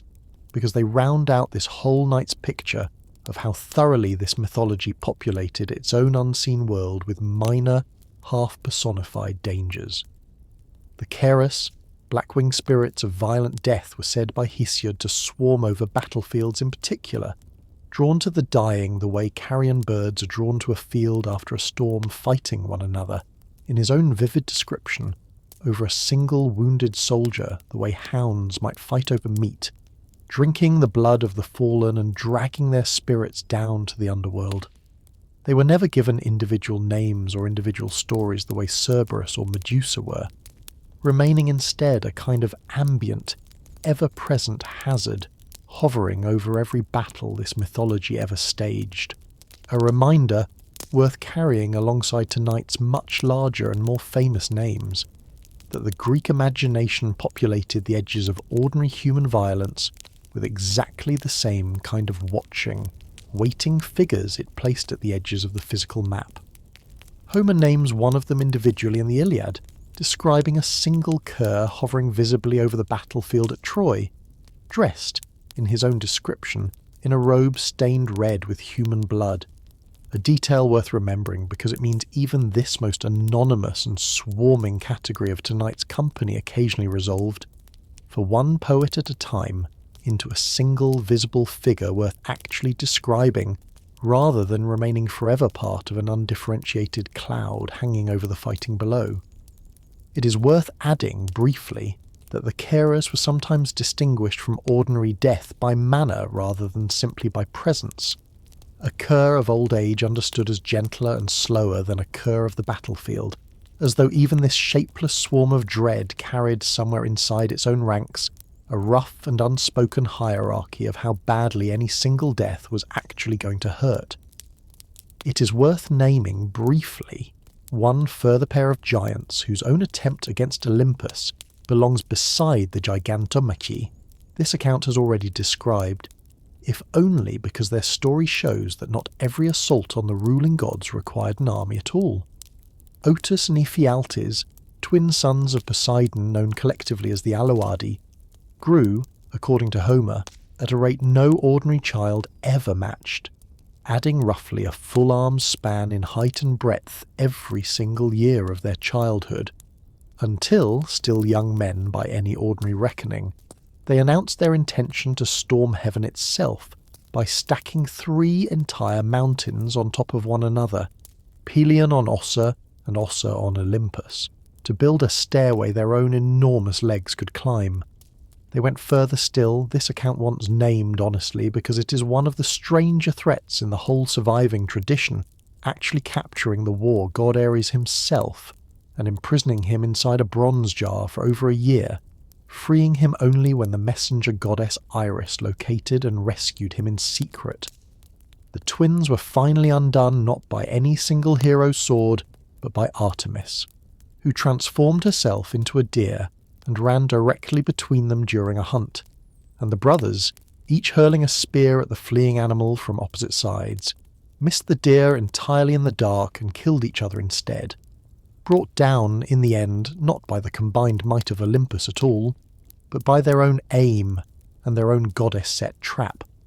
There is one final family of monstrous figures worth naming before this account turns toward its own closing hours, because they belong to a category none of tonight's other creatures quite fit. Not guardians of a distant threshold, not victims of a jealous god's punishment, but enforcers, born for the single specific purpose of making certain that a very particular kind of crime never went unanswered. The Erinyes, known more commonly today by their Roman name, the Furies, were born, according to Hesiod, from drops of blood that fell onto the earth when the Titan Cronus castrated his own father Uranus, making them, like the giants this account has already introduced, another product of that same primordial violence, sisters usually numbered at 3, Alecto, Megaera, and Tisiphone, described with serpents twined through their hair, blood weeping from their eyes, and wings dark enough to blot out whatever light they passed beneath. Their particular jurisdiction, unlike any other monster this night has introduced, was family blood spilled by family hands, and it is worth naming plainly how narrowly and how relentlessly that jurisdiction applied. The Erinyes did not concern themselves with ordinary murder, war, or even most other crimes this mythology cared about elsewhere. They existed specifically to pursue matricides, patricides, and those who had broken the deepest and most sacred bonds of kinship, and once summoned, usually by the unavenged ghost or the dying curse of the victim. They did not stop, did not tire, and could not be reasoned with through ordinary appeal, driving their target mad with guilt and terror across years, and sometimes decades of relentless pursuit. Their most famous target in the whole surviving tradition was a young man named Orestes, who killed his own mother Clytemnestra in vengeance for her earlier murder of his father Agamemnon, a killing this mythology considered simultaneously justified, an act of filial duty toward a murdered father, and utterly unforgivable, the deepest possible violation of the bond between mother and son, and it was precisely this impossible double bind that the Erinyes existed to enforce without mercy or nuance, pursuing Orestes across the length of Greece until he finally sought sanctuary at Athena's own temple in Athens. It is worth naming how that pursuit finally ended, because it represents one of the only moments in this entire mythology where an ancient primal form of monstrous justice was formally negotiated down into something closer to a human legal system, a transition many classical scholars consider genuinely foundational to how the Greeks understood their own move from blood vengeance towards civic law. Athena, rather than simply banishing the Erinyes or fighting them outright, convened what the playwright Aeschylus dramatizes as the very first jury trial in Athenian memory, with actual citizens weighing the case for and against Orestes, and when the jury's vote came out tied, Athena herself cast the deciding vote in his favour, acquitting him. The Erinyes, furious at having their ancient and absolute authority overruled by this new civic process, were placated only when Athena offered them a permanent home and a permanent place of honour in Athens itself, renaming them, in this same reconciliation, the Eumenides, the kindly ones. A title meant less to describe any real change in their underlying nature than to coax, through flattery and honour, creatures whose entire purpose had once been merciless pursuit into becoming, instead, protectors of the very city that had just defied them. Wrestle, if only briefly, with that ending honestly. The Erinyes were never actually softened. They were negotiated with, honoured, renamed, and given a permanent stake in the new order's continued good behaviour.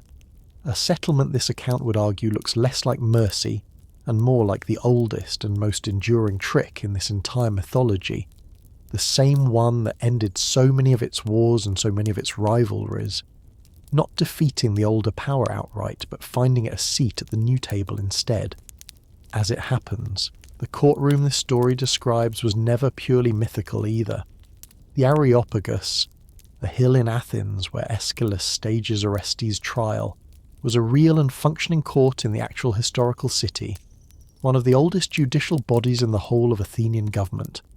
and generations of real Athenians sitting on that same hill to judge real homicide cases would have understood Orestes' own trial as something closer to a founding charter than a distant fable, the exact moment in their own civic imagination when blood vengeance enforced by ancient, tireless monsters finally gave way to a jury of ordinary citizens weighing evidence in the open air. There remains one debt this count has not yet paid, a promise made early in tonight's own telling and quietly set aside until now. The full account of how Heracles actually brought Cerberus up out of the underworld, a labour this account owes its proper telling before the night can honestly close, since no monster introduced this early deserves to have its own ending, merely gestured at rather than told. This was the 12th and final labour, the last and by most ancient reckonings the single most dangerous task Eurystheus had assigned him, not because Cerberus was necessarily the strongest creature Heracles had ever faced, but because the task required him to enter the realm of the dead itself while still fully alive, a journey almost no other mortal in this entire mythology had ever attempted and returned from intact. Heracles was permitted entry through a cave at Taenarum, on the southern tip of the Greek mainland, guided in part by Hermes, whose role escorting the souls of the dead down to the underworld made him uniquely suited to lead a living man safely along that same dark path, and by Athena, whose own steady presence runs through nearly every single labour this account has already described tonight. Once inside, he first freed Theseus, whom this account will name here only briefly. Trapped on a stone bench he had been fused to as punishment for a reckless attempt, alongside his friend Pirithous, to abduct Hades' own wife Persephone, prying him loose with enough force to leave him permanently lighter in some tellings, though Pirithous himself remained fused to that chair forever, a debt that even the strongest man alive could not fully settle on his companion's behalf. Hades himself, when Heracles finally approached him directly, agreed to let him take Cerberus on one condition. That condition is worth naming plainly, because it is the detail that turns this final labour from a straightforward monster hunt into something closer to a genuinely fair negotiation between two parties who each had something the other needed, no weapons of any kind. Heracles would be permitted to take the Guardian only if he could subdue him, using nothing but his own two bare hands and whatever natural armour his own body already carried into that fight. Heracles agreed, found Cerberus at the gates he had never once abandoned, and wrestled him into submission using his hands, his arms, and, according to several sources, the same impenetrable Nemean lion's hide this account has already told you protected him from every ordinary weapon, the serpent tail striking at him uselessly throughout the struggle until the great dog finally yielded, The struggle itself, worth naming honestly, was said to have lasted a considerable while, Cerberus straining against a grip that never once loosened, his own serpent tail lashing uselessly at armour that had already survived a lion no ordinary blade could pierce, until the great dog's own resistance finally gave way. Heracles carried Cerberus, alive and still snarling, all the way up into daylight and as far as the court of Eurystheus himself, who reacted to the sight of the underworld's own guardian standing, still snarling, in his own throne room exactly as he had once reacted to a live boar, so overcome with terror that he begged Heracles to take the creature away again immediately, hiding, in some versions, inside the very same storage jar he had once used to escape the boar's arrival. Heracles returned Cerberus to his post at the gates of the dead not long afterward, and it is worth naming, honestly and plainly, what that return actually meant for the Guardian himself, a Guardian abducted from the one place he had never once left, paraded through the world of the living as proof of a hero's own strength, and then simply handed back to resume the same eternal thankless post as though nothing at all had happened to him in between. No reward, no release, no public acknowledgement of any kind, beyond the small, quiet fact that this time, at least, he got to go home again. There are a handful of further monstrous figures this night has not yet named, minor beside the great company already told, but worth including honestly rather than leaving out simply because their stories are shorter.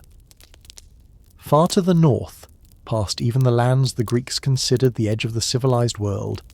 ancient sources place the griffins, creatures with the body of a lion and the head and wings of an eagle, guarding vast deposits of gold in the Scythian wilderness against a one-eyed people called the Arimaspians, who spent generations attempting to steal what the griffins had been set, by no choice of their own, to protect. It is worth naming how closely this story echoes the very first pattern this whole night established,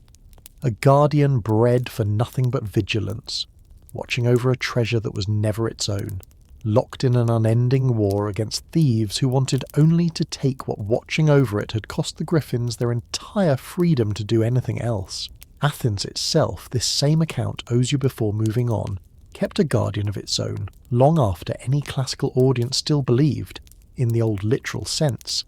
that Ladon or Cerberus genuinely lived at the edges of the map. The historian Herodotus records that a sacred serpent was kept on the Acropolis itself, in the temple of Athena, believed to be the living presence of an early hero king named Erichthonius, and that the priestesses tending that temple left it honey cake every month as an offering. In the tense weeks before the Persian invasion of Athens, Herodotus tells us, the priestesses reported that the serpent had, for the first time in memory, left its honey cake untouched, and the city took this as confirmation that Athena herself had already abandoned the Acropolis, a sign real enough, in the anxious climate of that particular year,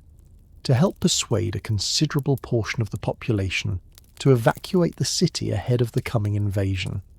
Hold on to that story honestly. An actual snake, actually fed, actually watched for a sign by an entire frightened city on the edge of war, because it means the line this whole night has been describing between a monster of legend and a genuine living guardian was never, for the Greeks themselves, nearly as fixed or as distant as later readers tend to assume. On the island of Rhodes, an older and stranger tradition placed the Telchines, sea-born craftsmen and sorcerers said to have been among the very first metalworkers in the world, credited in some accounts with forging Poseidon's own trident, but remembered in most surviving sources not for that skill, but for a darker reputation that grew up alongside it, blamed for blighting crops with poisoned water, and for practicing a magic considered genuinely malevolent by the gods, who eventually turned against them. Zeus, in the version of the story most commonly told, drowned the greater part of them in a flood, a punishment this account names here mainly because it belongs to the same recurring shape as so many other stories tonight has already walked through, a group gifted with real and considerable skill, remembered, across the centuries since, almost entirely for the fear that skill eventually provoked, rather than for the actual usefulness of what they built. There is one final category of tormentor worth naming, before this account lets the underworld itself close behind it, because these figures were never independent monsters, with grudges or origins of their own, so much as instruments, assigned by Zeus to punish a specific crime, and never once given any say in the matter, a pattern that closes tonight's account exactly where its own opening cave began. An eagle, sent by Zeus, visited the chained Titan Prometheus every single day at the edge of the Caucasus Mountains, tearing open his side and devouring his liver, which grew back whole again by nightfall precisely so the same agony could be repeated the following morning, a torment that continued by most accounts for thousands of years before Heracles finally freed him. A near-identical punishment fell on a giant named Tityos, who had assaulted the goddess Leto and was staked out across 9 acres of Tartarus, while 2 vultures, rather than 1 eagle, performed the same eternal regenerating torture on his own liver in turn. Remarkably, neither the eagle nor the vultures in these stories are ever described as villains in their own right, malicious or hungry for any reason of their own. They were simply doing, without any capacity to refuse, exactly what the king of the gods had assigned them to do, forever. The same quiet, uncomfortable truth this whole night keeps circling back to, that so many of this mythology's most fearsome instruments of suffering were never really choosing the suffering they caused at all. Look back now, before this long night finally turns toward its own quiet close, across the whole tangled company this account has walked you through, monster and guardian and grieving mother alike, and notice something that has been sitting underneath nearly every single story from the very first cave on that Cilician mountainside to the courtroom in Athens where 3 ancient sisters finally accepted a new name instead of a war they could no longer hope to win. Nearly every gate this night has described, the entrance to the underworld, the road into Thebes, the strait between 2 coastlines, the garden at the world's western rim, the oracle on Parnassus, the tree at Colchis, the clashing rocks at the mouth of the Bosphorus, was held by a guardian who did not choose the post, did not choose the danger, and very often did not survive the arrival of whichever hero or god eventually needed to pass through anyway.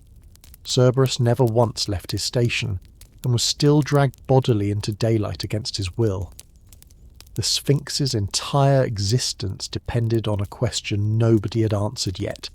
and ended the instant somebody finally did. Ladon died at his tree exactly as he had lived there, coiled and faithful, felled by an arrow he likely never saw coming.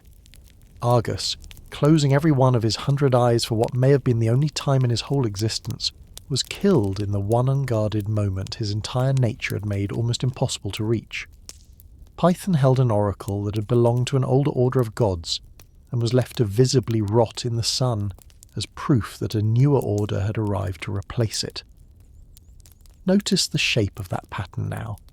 because it is, this account would argue, the truest thing this whole long night has been trying to tell you underneath every individual story, that a monster, in this mythology, is very rarely the aggressor in its own final scene. It is, almost without exception, the thing standing at a door when someone with more power, more cunning, or simply more narrative permission than it possesses finally decides that door needs to open.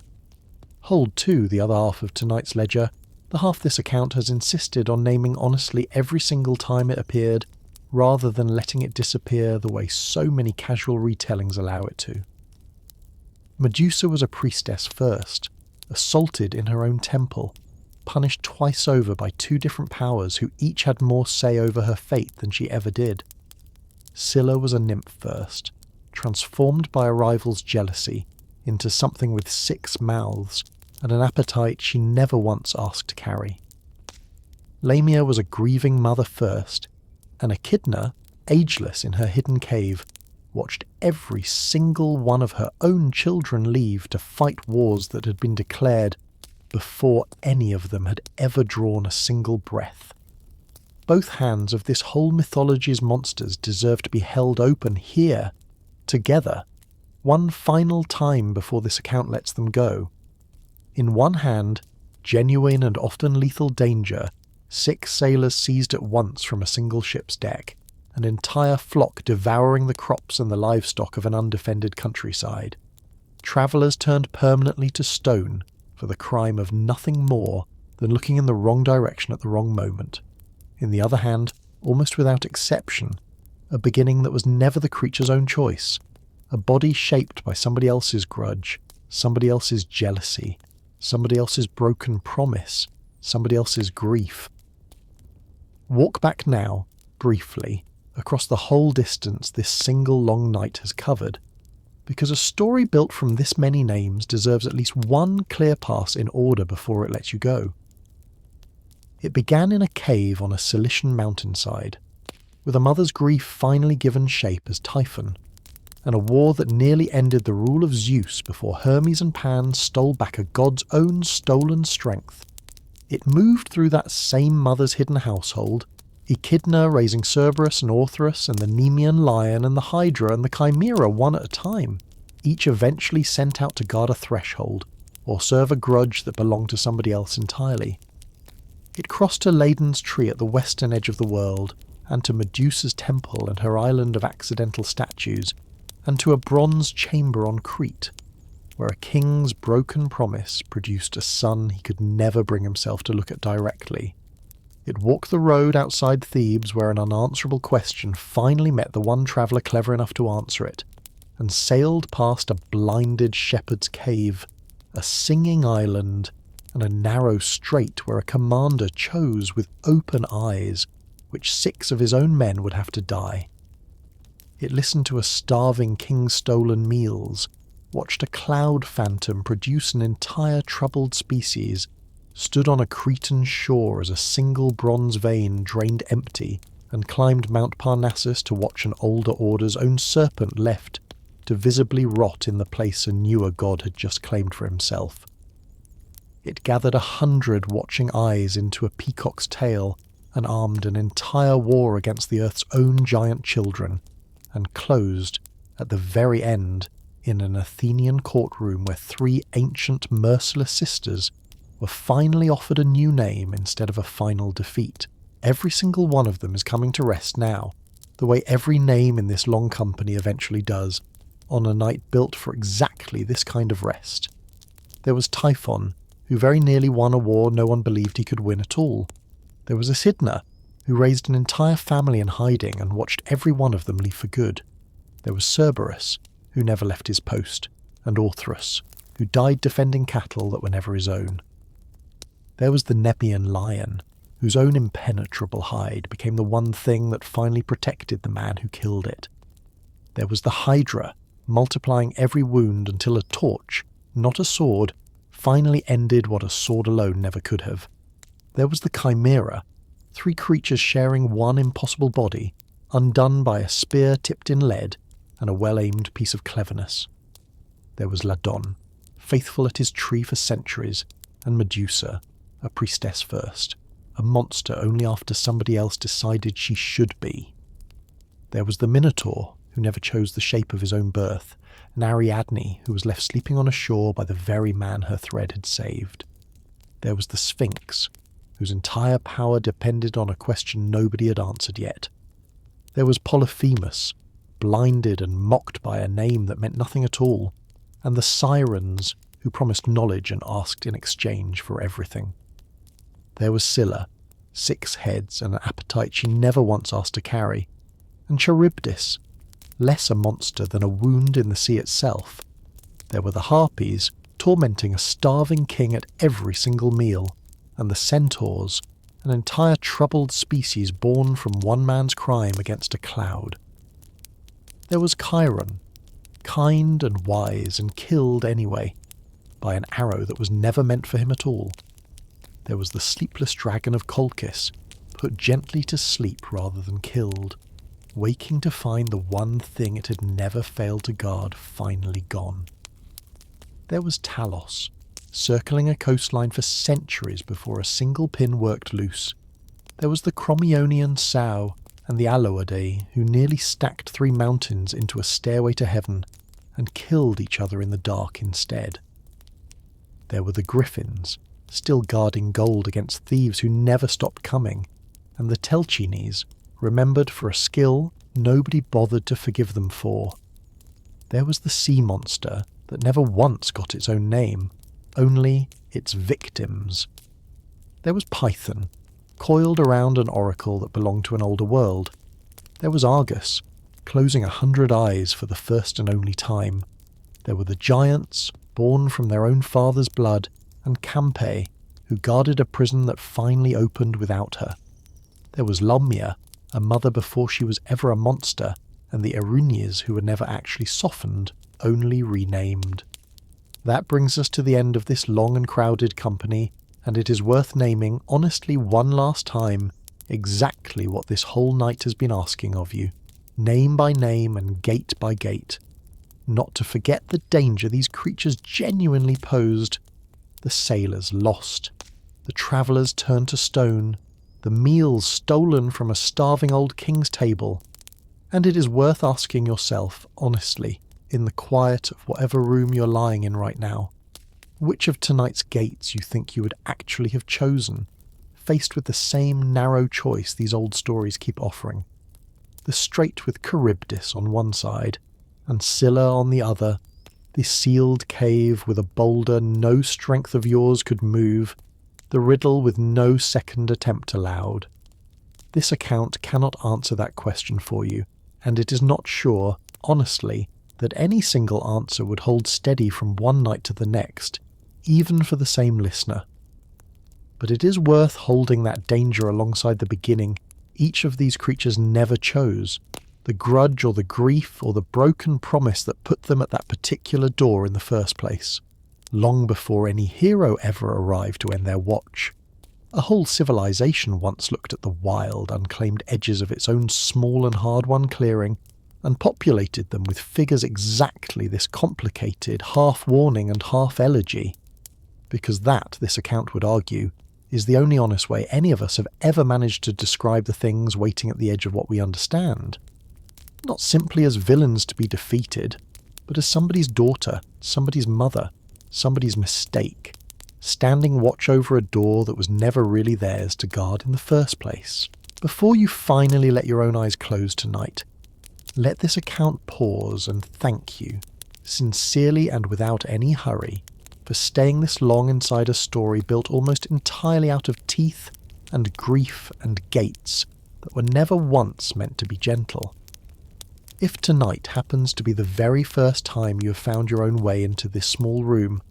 know that there is a great deal more of this same patient company waiting for you here, quietly, whenever sleep next fails to come to you on its own.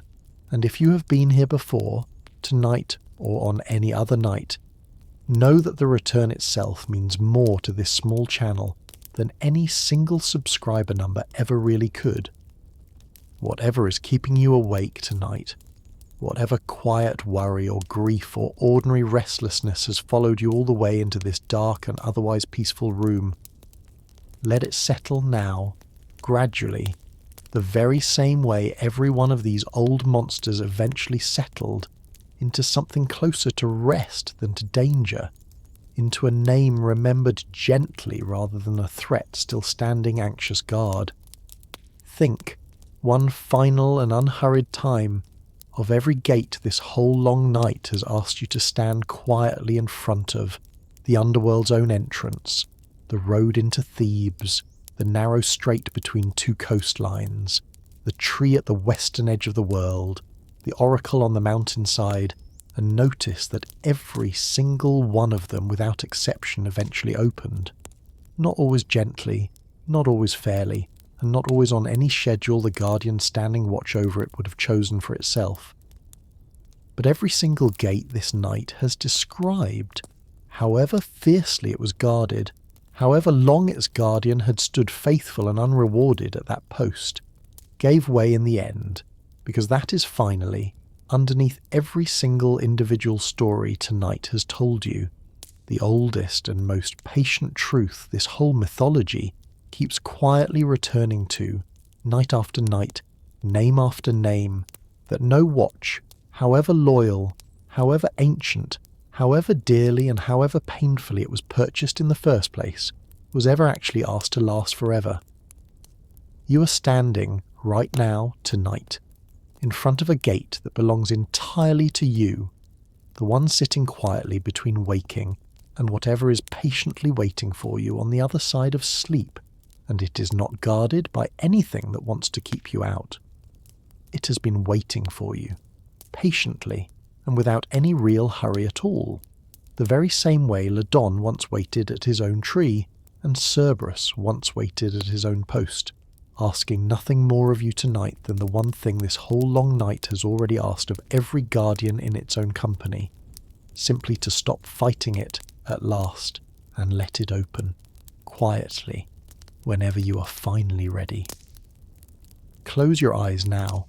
slowly and without any hurry at all, and let the last of these old gates finally close quietly behind you too, gently, the way every good and kindly kept gate eventually should. Good night and sweet dreams.